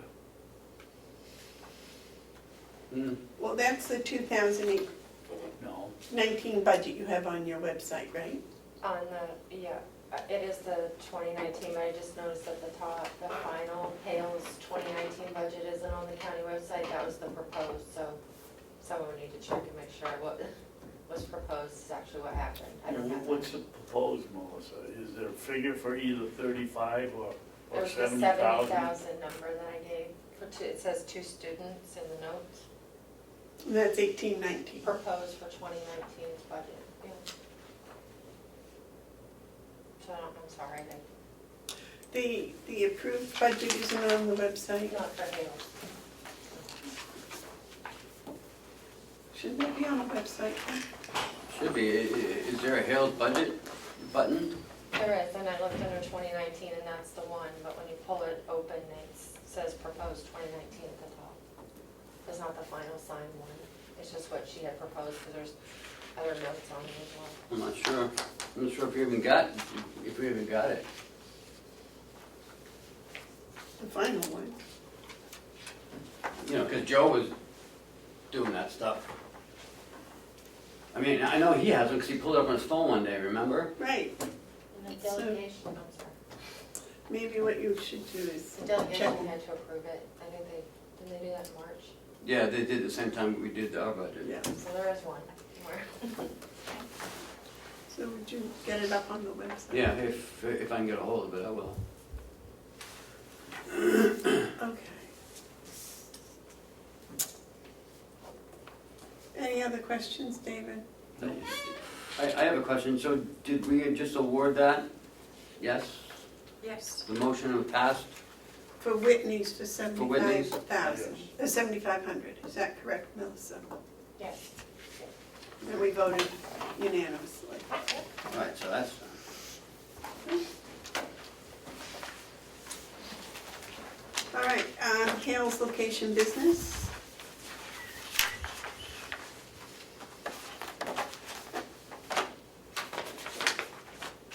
Joe's not here, so can someone sign him? And get him back up to Hales? Here's the Hales Equalization Assessment Data Certificate. All three of you have to sign that one.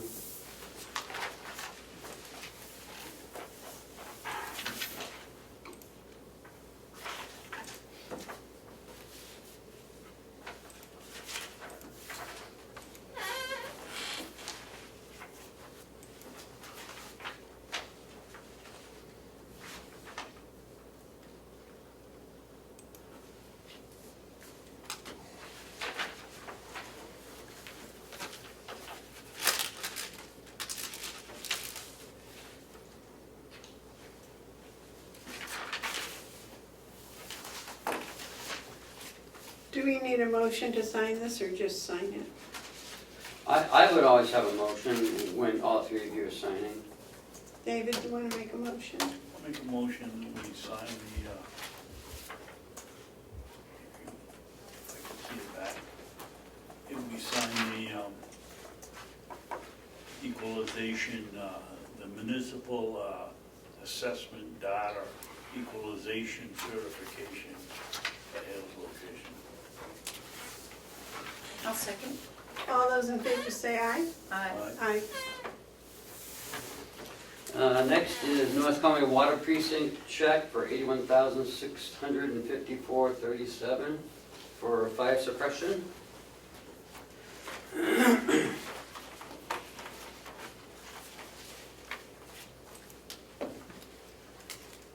How come you guys signed 2018 on here? This is for 19, right?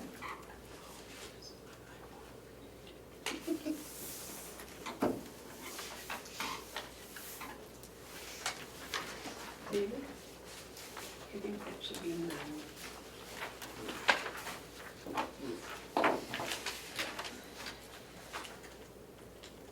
Didn't want to get over.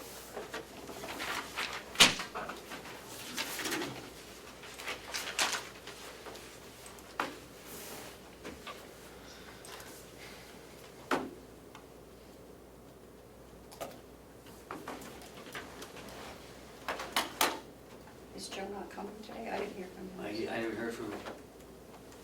Normally he lets me know.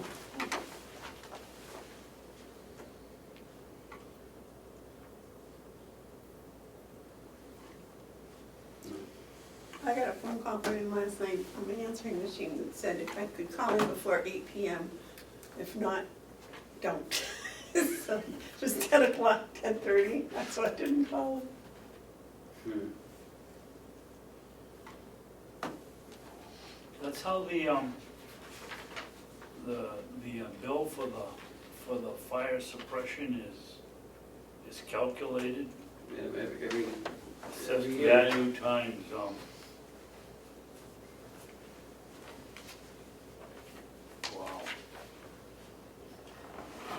Do you have any idea what we paid last year? About the same.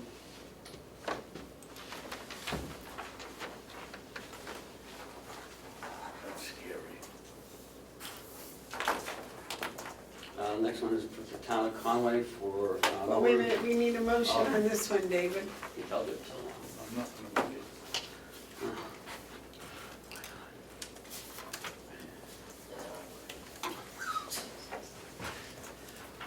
He's decided that as clerk, he should only make every other motion Okay. instead of every motion. Okay, I'll make a motion to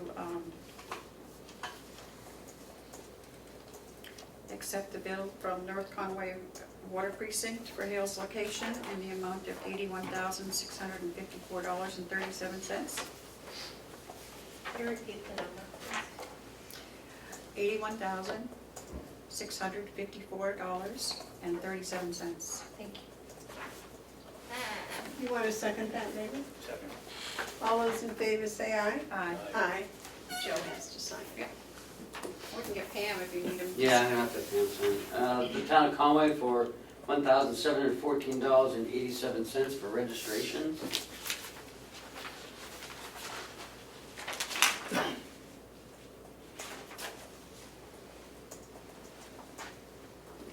I'll make a motion that the chairman sign the check for the town of North Conway for vehicle registration. Amount is $1,714.85. I thought we agreed that Joe would sign the checks as treasurer. Okay, Then you take your motion away. Well, just to, just change it to Joe, okay. have Joe sign. Second. Motion's been made and seconded. All those in favor say aye. Aye. Aye. Next one is the Kathleen All Golding. those opposed? Were you in favor of that? Yes. Okay. And the next one is Kathleen Golding, $71.99 for, it looks like carbonite. It's a backup system for a computer. She purchased it and wants reimbursement.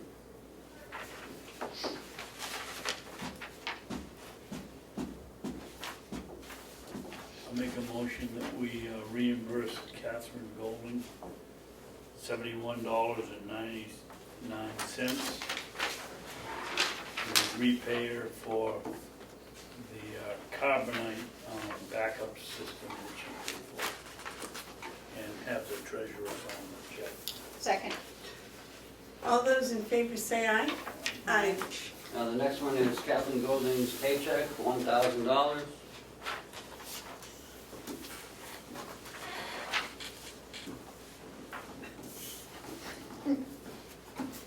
I'll make a motion that we accept and have the treasurer sign Captain Golden's check for $1,000 for Hale's location. I'll second that. Is there any discussion? All those in favor say aye. Aye. Those opposed? That it? Last one, is a check for $20, New Hampshire Tax Collectors Association. Looks like membership dues for 2019 to June 30th of 2020.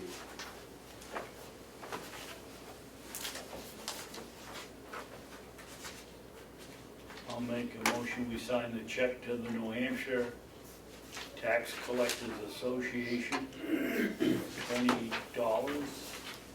to cover, let me just see the dates, Kenny. Oh yeah, July 1, 2019 to June 30th, 2020.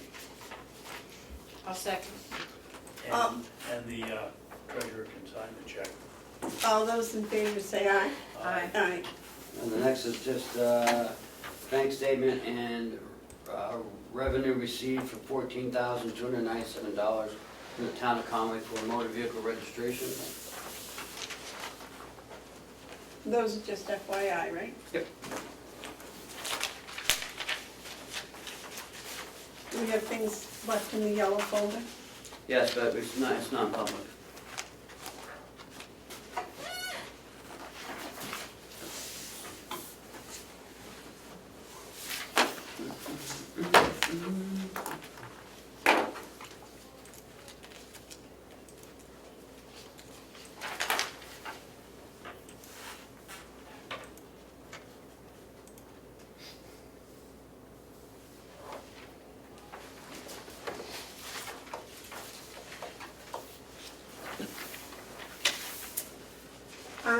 Administrative updates. Does the board wish to look at moving, and I know we've been here a million times, but I mean, do we want to look at doing something with the annex? I mean, officially, do we want to try to revamp it and move, some offices down there?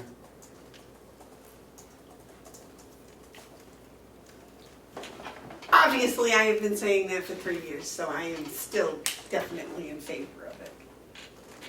Terry? Yes, I know that I've spoken to the sheriff's department, and they would love to move their whole department over there. So, I mean, I'm speaking out of turn, but I told Dominic to write a proposal, tell us what he needs, so we can look at it maybe in the future. So I know that they would love to move, because they're growing and running out of space. Yeah. So that might be an option that would give us that whole area for what administrative or whatever we need. David? Certainly worth the time to explore it. Okay, good. I mean, it's sitting there just, why maintain it if we're not gonna do anything with it? I mean, it's just deteriorating more. Now, I know when you wanted to bring White Horse in there, it was about $1 million, but they wanted to both Yeah. wings. So it's gonna take some money, Yeah, but I would suggest that we start with Bob as to really what is and is not wrong over there. Because I have heard in 3, 4, 5 years, all different types of And I think he probably has a handle on it as well as any, and that might be a place to start. There is no rodent population over there, that he has told me on several occasions. There is no mold in the basement because there is no basement. So these comments that have, triggered the destruction of one wing don't seem to hold a lot of facts, I guess is the word. So if you might ask him for his opinion. I know when I was first running for office, he gave me a tour, and that was before the delegation decided to tear down a wing, and he seemed quite positive about the future aspects of the buildings. So, yes, I think we're all in agreement that that's something should be looked into. Yes. Yes, okay. Next. That's it for now. Commissioner update, Terry? No. David? Yep. Have we changed the procedures on reimbursing people for their personal computers? I didn't know we had a procedure.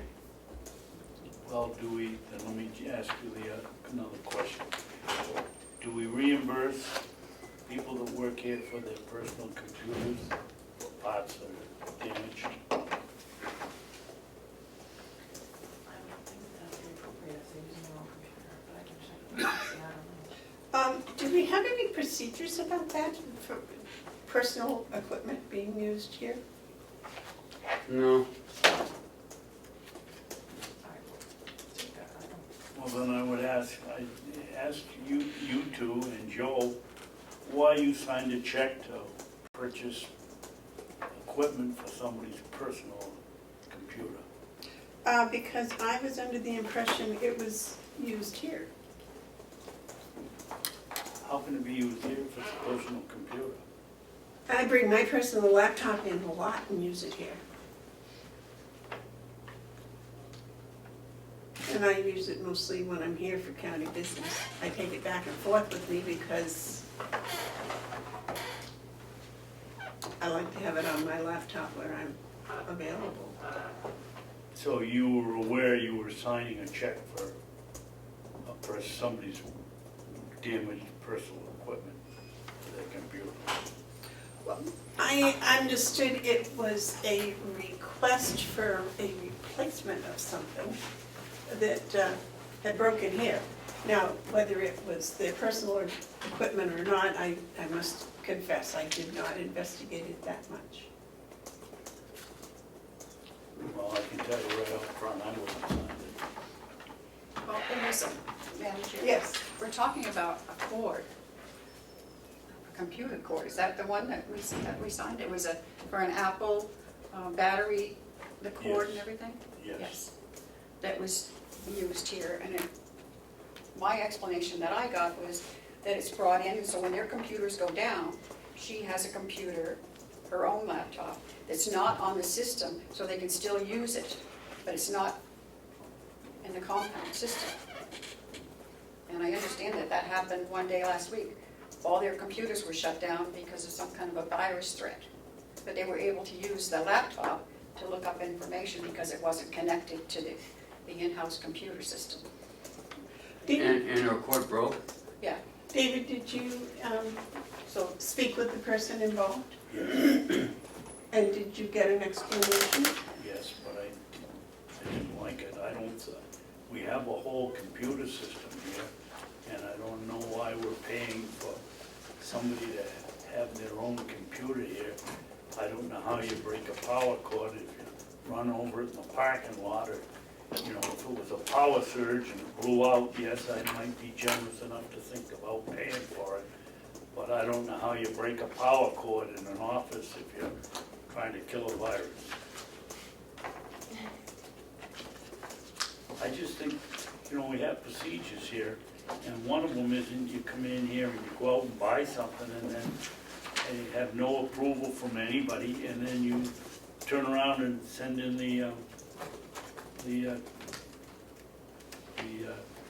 receipts. I don't think that's the way it should operate. Well, maybe we should have some procedure for personal equipment used here on the complex. Because if someone brings in their, say their $1,200 Apple Mac and the screen breaks, are we gonna replace that?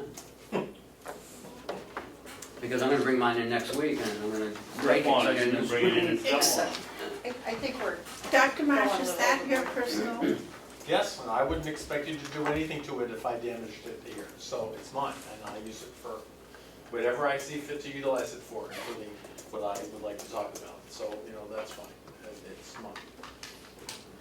But you don't use it for county business. I do, but I'm not gonna ask you to pay for it. I don't think that's reasonable. Well, I do know that I had my laptop in there and the cord disappeared for several months. And when the cord reappeared, I hadn't replaced the one that disappeared. You hadn't replaced it, you must have had a long-living battery. I didn't use it because I figured it would show up eventually, yes. So the reason why I said that is we could be getting into a sticky situation. Well, that's here. why I'm thinking we should have a procedure that says, do not bring your personal stuff, or if you bring your personal stuff, this is, Your problem. you know, what happens. Because I do bring my own personal computer. And if there was a power surge, I probably would want you to replace it. So maybe I won't bring it anymore. I don't bring anything. Melissa has her personal Right. equipment.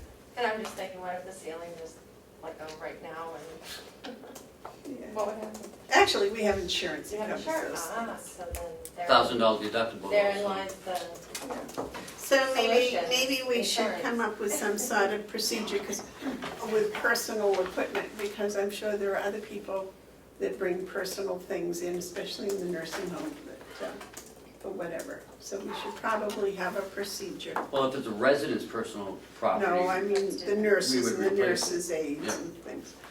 Procedure for personal. It's sort of a no-brainer, Madam Chairman.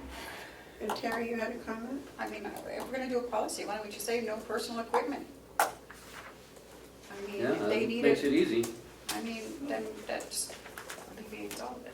I mean, it's up to, that's different what Bill brings his in because he does work, but I mean, most paid employees shouldn't be doing anything on their personal computers.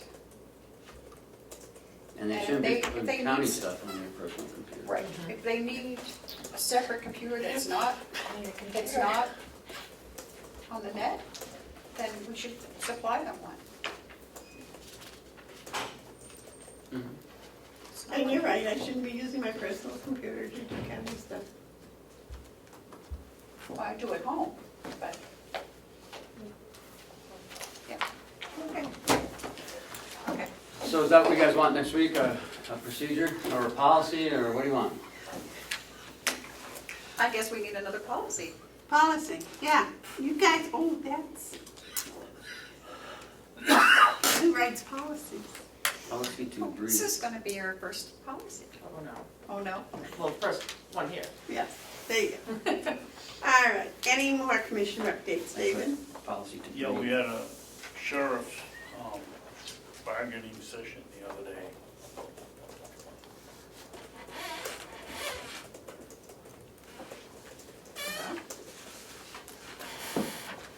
It was the first session, so. I'm not allowed to discuss what happened. It's the first session, things are going well. Well, I'm supposed to have one today. I was informed. Well, that'll be fun. With whom? Jason, the jail. Oh, I do have a grant from the sheriff, the one that you approved last week. You need to sign it so you can submit it today.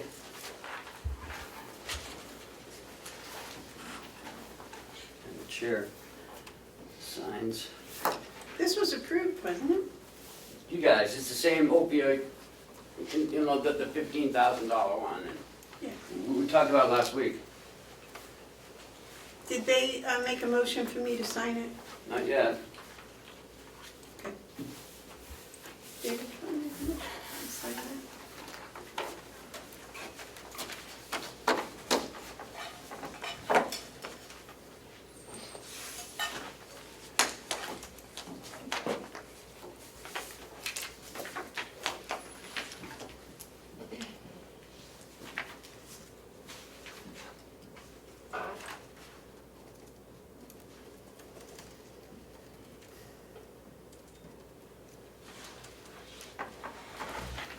No? No, I can wait. Motor vehicle crashes, crimes, drug use. This isn't the stop and search one on Route 16, this is the other one, right? It's the one that we talked about last week, they monitor people driving, and it's being paid from overtime. It may be 2-3 hour shifts. It goes to all, It it goes is- to all the police departments, they all share like $2,000 or something. It is the stop and search. Yeah. Or the monitoring, if they're driving erratically, then that's their probable cause. You don't want to make a motion? No. So I wanna take the money and come up on my road that they haven't been on for 40 years, I'll make a motion, but I'm not gonna give them more money to go out on Route 16 when they're, That's where all the people are. 116. but the one or two that are on the back roads are going way too fast. And you've never seen any police there.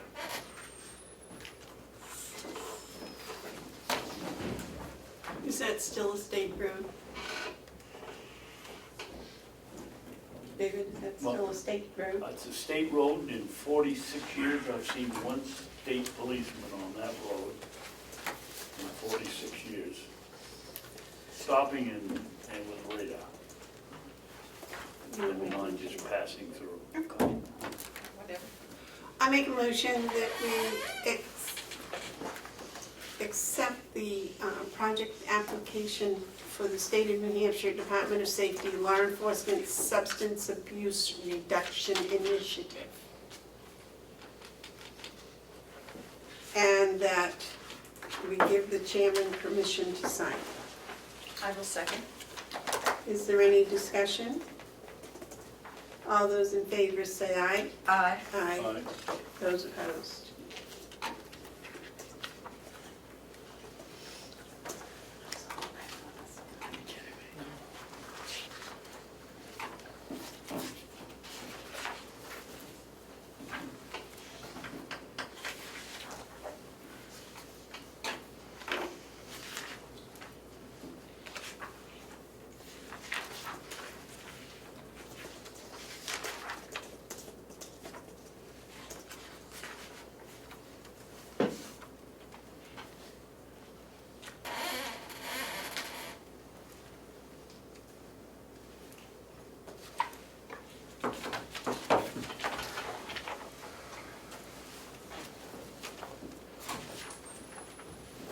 There's a lot of formal.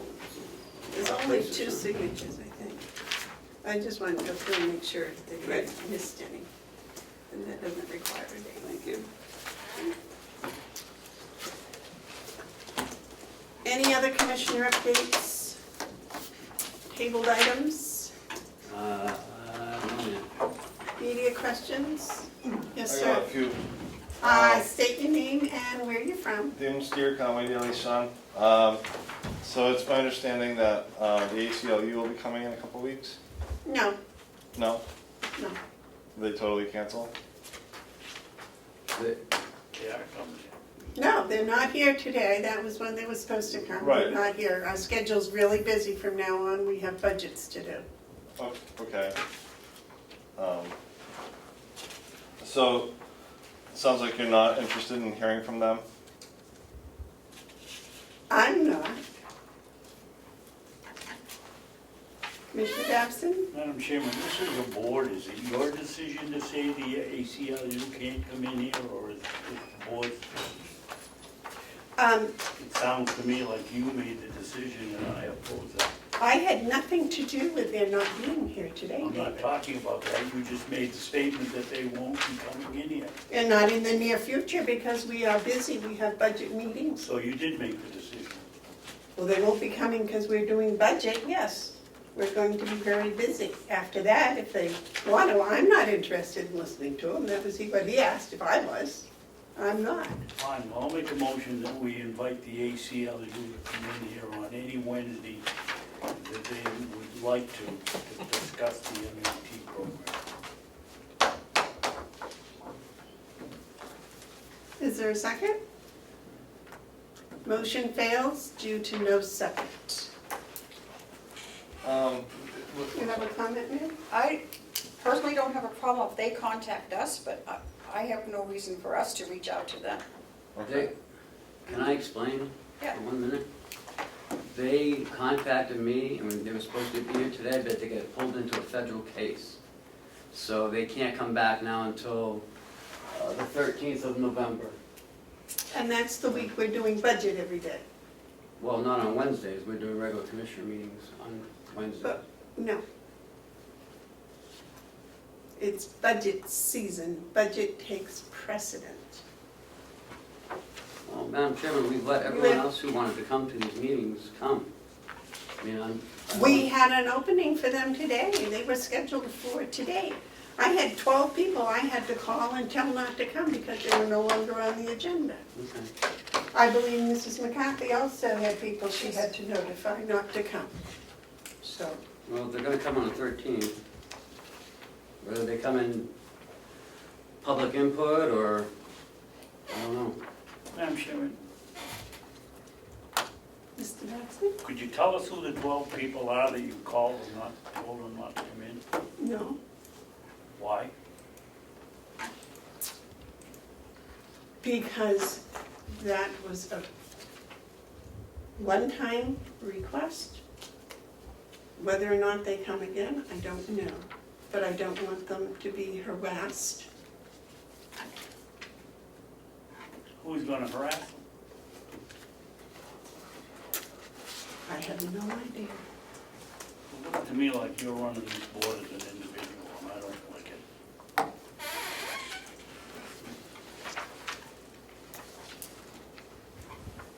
Did you have any more questions? I did, Chris? I thought Ellen Farnham was supposed to come in and talk about recycling. She was, but Commissioner Babson contacted yesterday, and I believe, would you like to fill in on that? Yes, she was supposed to come in yesterday. I called the town hall and got her telephone number and called her up and I called her husband and he left a message for her to call and tell us whether she still planned to come in or not. It was set up by the chairman and I don't believe there was any follow-through. Now, she did call yesterday, and said she'll be here next week. Okay. Commissioner Dobson, you might have been kidding, but about the, Budgets, I can't. about the road, you know, like, you wouldn't approve the grant unless the police came to your road? And it seemed like a weird quid pro quo Trumpian sort of conundrum, so. I just, You will note that I did vote for it. That was just a way to maybe alert them that it is a state road and it should be covered by some police force once in a while.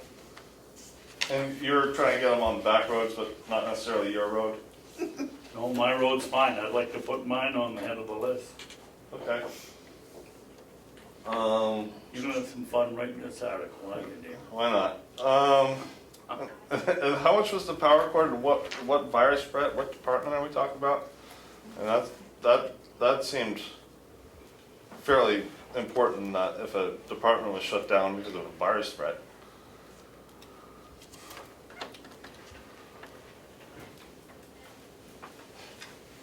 Who's he addressing the question at? I don't know, but we don't have to answer questions like that, especially when we don't know the information.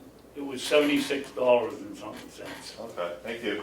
And, I don't know, you know, virus, I think there's a concern about viruses in local governments like ours, and if we're under some sort of threat, like, do we manage it well? We're good now? Do you have any sense of what came of that? I would think our IT department would have a handle on it. Okay, all right, thank you. Okay, is there any personal input, Can I give you some personal input? public input, I'm sorry. Public input. Thank you. For the record, I'm Representative William Marsh, but I'm coming in my personal capacity. I live at 742 Pleasant Valley Road in Brookfield. And I'd like to give you guys some input on the proposed MAT treatment policy. I have 3 minor concerns and 1 major concern. Considering the policy as distributed, which I know you guys will not approve, I think that there's general agreement that this policy is intended to apply only to people who are either on established medication-assisted treatment or people who are actively using illicit or prescribed opioids upon entering the facility. I think it would be helpful to say that in the policy. And I would propose, and I sent you this in writing, that inmates, that you add to the beginning, under the scope of the policy, that inmates who are neither on established medication nor actively abusing illicit or prescribed opioids upon entering the facility are not eligible for the CCDOC MAT program. That's a minor concern. I think that's implied by the first 2, but certainly it makes it clearer if you make it explicit. Second minor concern is I would like to know who the CCDOC has contracted with to provide this treatment. The policy that you voted down said that they had contracted with an outside treatment provider, American Intuitional Medical Group, LLC. I did some investigation and I was not able to find that such an entity actually exists. I believe that that may be a typo. It may be the American Institutional Medical Group, LLC, which is a recognized organization in the southern part of the state. It's sort of a bad place to have a typo in your policy, but I think that needs to be clarified.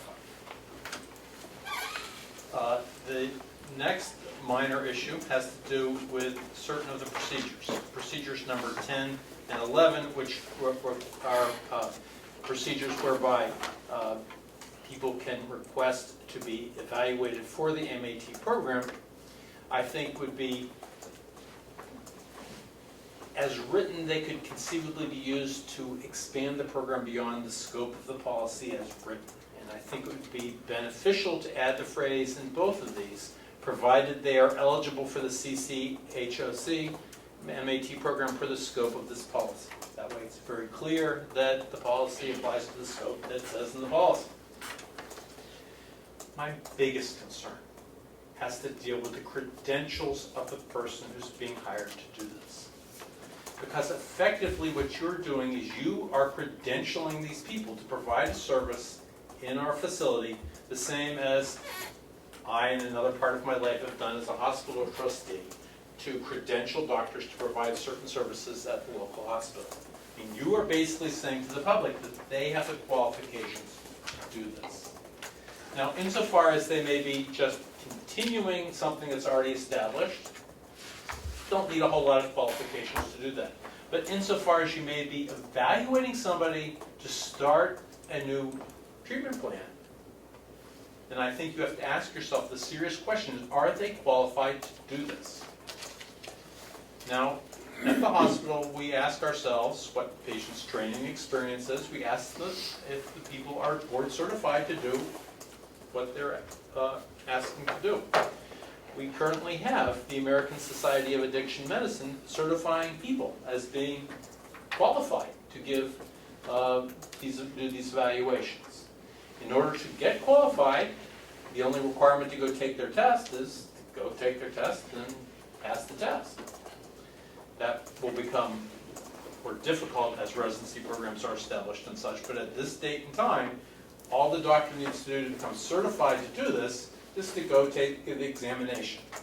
if the doctor is not able and willing to take such an examination, I would find it very difficult to say to the public that this person is qualified to do what they're proposing to do, or what Superintendent Henry is proposing that they do. So I think that it needs to be clarified what the qualifications are of the doctor that's been hired.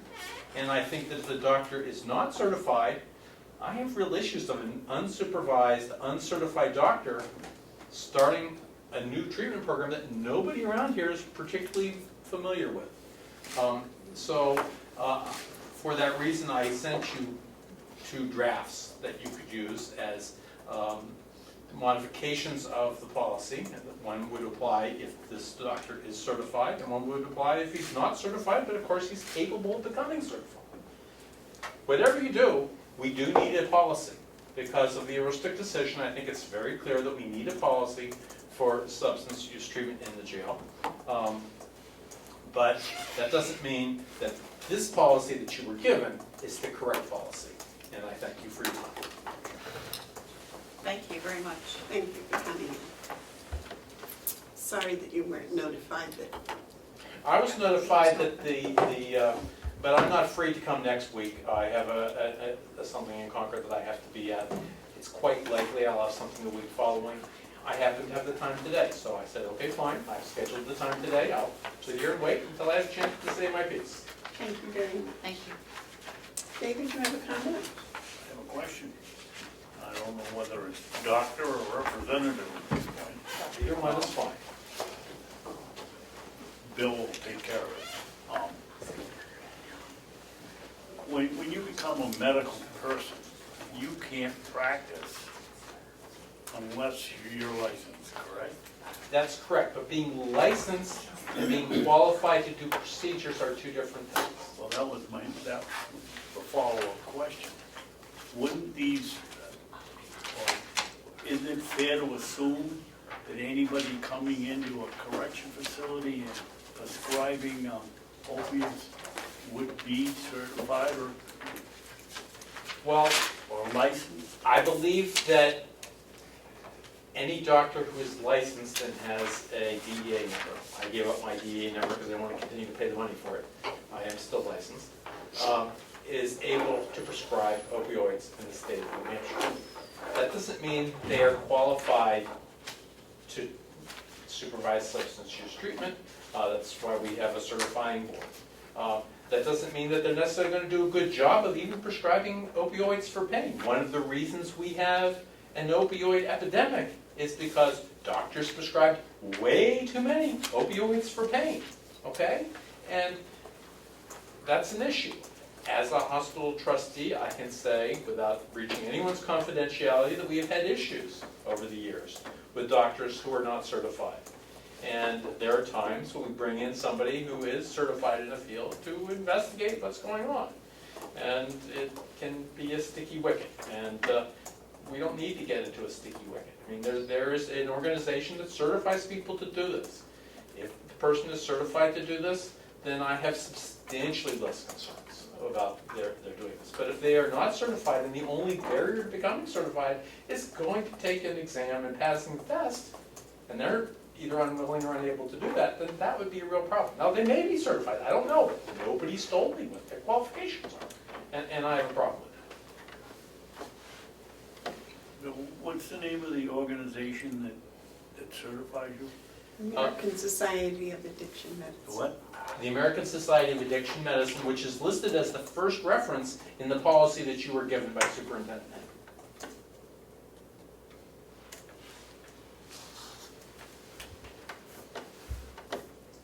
Now, I think it would be very reasonable to approve a policy with a contingency in it, that they can do a certain number of things anyway, and if they become certified, which they can do by passing this test, then they can do other things. That would be a very reasonable solution to the problem that I think everybody could agree to. This, if I remember, the sticking point seems to be the policy as it pertains to people already enrolled in an MAP program. There's no objection to. But seems to be a little line that's about people that are not enrolled in the current MAT program, when they come in, that it is evaluated that they are addicted to opiates, and therefore they need to be put on an opiate. There may be Program. circumstances that that's appropriate. I think that there are studies that show that someone who is truly addicted, the healthcare costs to the society, us, if we're paying for them while they're in the jail, are going to be less if they are put on a program than if they are not. There's other evidence that suggests they're less likely to have overdoses after they are released from the facility. On the other hand, the question of whether someone is actually qualified to make such an evaluation or not is a serious issue, because the last thing I want to see is to have us putting people on something that's going to addict them to drugs pretty much for the rest of their lives, who really wouldn't have been put on those medicines by a qualified person. So I think we need to establish what are the qualifications of this person before you give them a carte blanche to start people on anything. I believe the actual company that made Suboxone originally, it was a short-term program to come off of other opiates. Short-term, not 6 months, 9 months, such as our jail program is suggesting. There has been no compromise whatsoever on their part. It is as it is written, and that is the way it shall be. Whatever, I'm giving you my personal input as a private citizen and as a physician, that I think certain changes in this policy would make it a better policy. And we thank you for that. Thank you. Okay. Madam Chair, Yes, sir. Yes, ma'am. would you like to enter Dr. Marsh's comments into the record? He said he had an email document, perhaps you could share I can email them to you, yes, Melissa. with that. Would you like me to do that? We'll have them in Thank 30 you. seconds. Thank you. Damon wants them too? Jim wants me to. Okay, I can send them to both of you. Thank you. Any other public input? Okay, David, would you like to read us into non-public? I'll make a motion, we go into non-public session 1 and 2 under RSA 91-A:3, Roman 2, small b, the hiring of any person as a public employee. Session number 3 and 4, RSA 91-A:3, paragraph 2, parentheses, small c, matters which, if discussed in public, would likely affect adversely the reputation of any person other than a member of the body or the agency itself. And Session 5, RSA 91-A:3, Roman 2, parentheses, small d, consideration of the acquisition, sale, or lease of real estate or personal, of real or personal property which, if discussed in public, would likely benefit a party whose interests are adverse to those of the general community. I'll second that. Roll call, please. Madam Chair, can I just have a point of order? I think it's a point of order. You had discussed going into a non-public, reconvening tomorrow morning at 9 o'clock for a non-public, recessing today and then coming back. And I believe the subject of that would be paragraph, small a, dismissal, promotion, compensation. I don't know if you wanted to add a section 6 to cover you for that? Yes, thank you. So it'll be under, Session 6 would be RSA 91-A:3, Roman 2, parentheses, A. I don't have the sheet in front of me, so I can't read it to you. Dismissal, promotion, or compensation? Yeah, Got it. Dismissal, promotion, or compensation of any public employee. I'll second that. Thank you. Commissioner Babson, Yes. Commissioner Bevard, Yes. Commissioner McCarthy. Yes. Thank you. Throw my stuff Now, out. wait a minute, let's see what we gotta seal here. Staging the, No, we gotta seal, which ones do we have to seal? can I give me that paper cut out again? 3. 4 we don't have to, so we only have to seal 3 and 5. 5, right? 3 and 5. 3, 4, Why 4? Those are non-public minutes, right? just 3 and 5. But we sealed some stuff. We didn't release everything.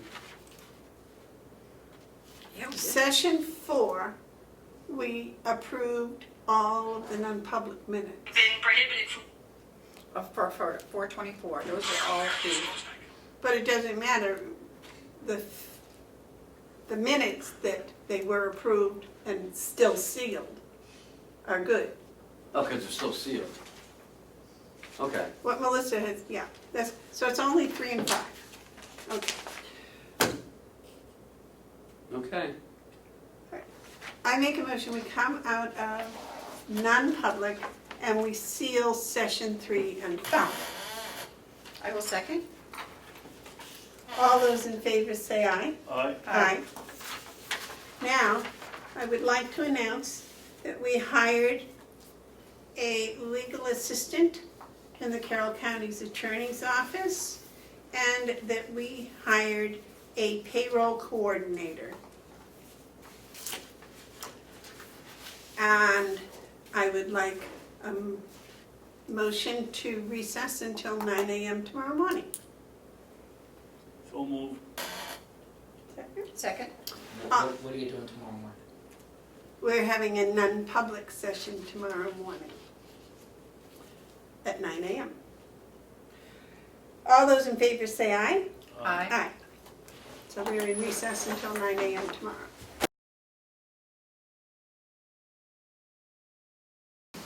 I'll call the meeting of the Carroll County Commissioners that was recessed on the 30th to order on the 31st at 9:10. We have no flag. No. That's all right, we can look at Ed and they won't know. Well, you already opened the meeting, so. So we were recessed, so. David, would you like to read us into non-public? I'll make a motion, we go into non-public session under RSA 91-A:3, Roman 2, parentheses A, the dismissal, promotion, or compensation of any public employee. Are you doing notes? Mhm. Would you read us? I'll second that okay, and then do the second. roll call. Hold on a second. Commissioner Batson, Yes. Commissioner Bevard, Yes. and Commissioner McCarthy. Yes.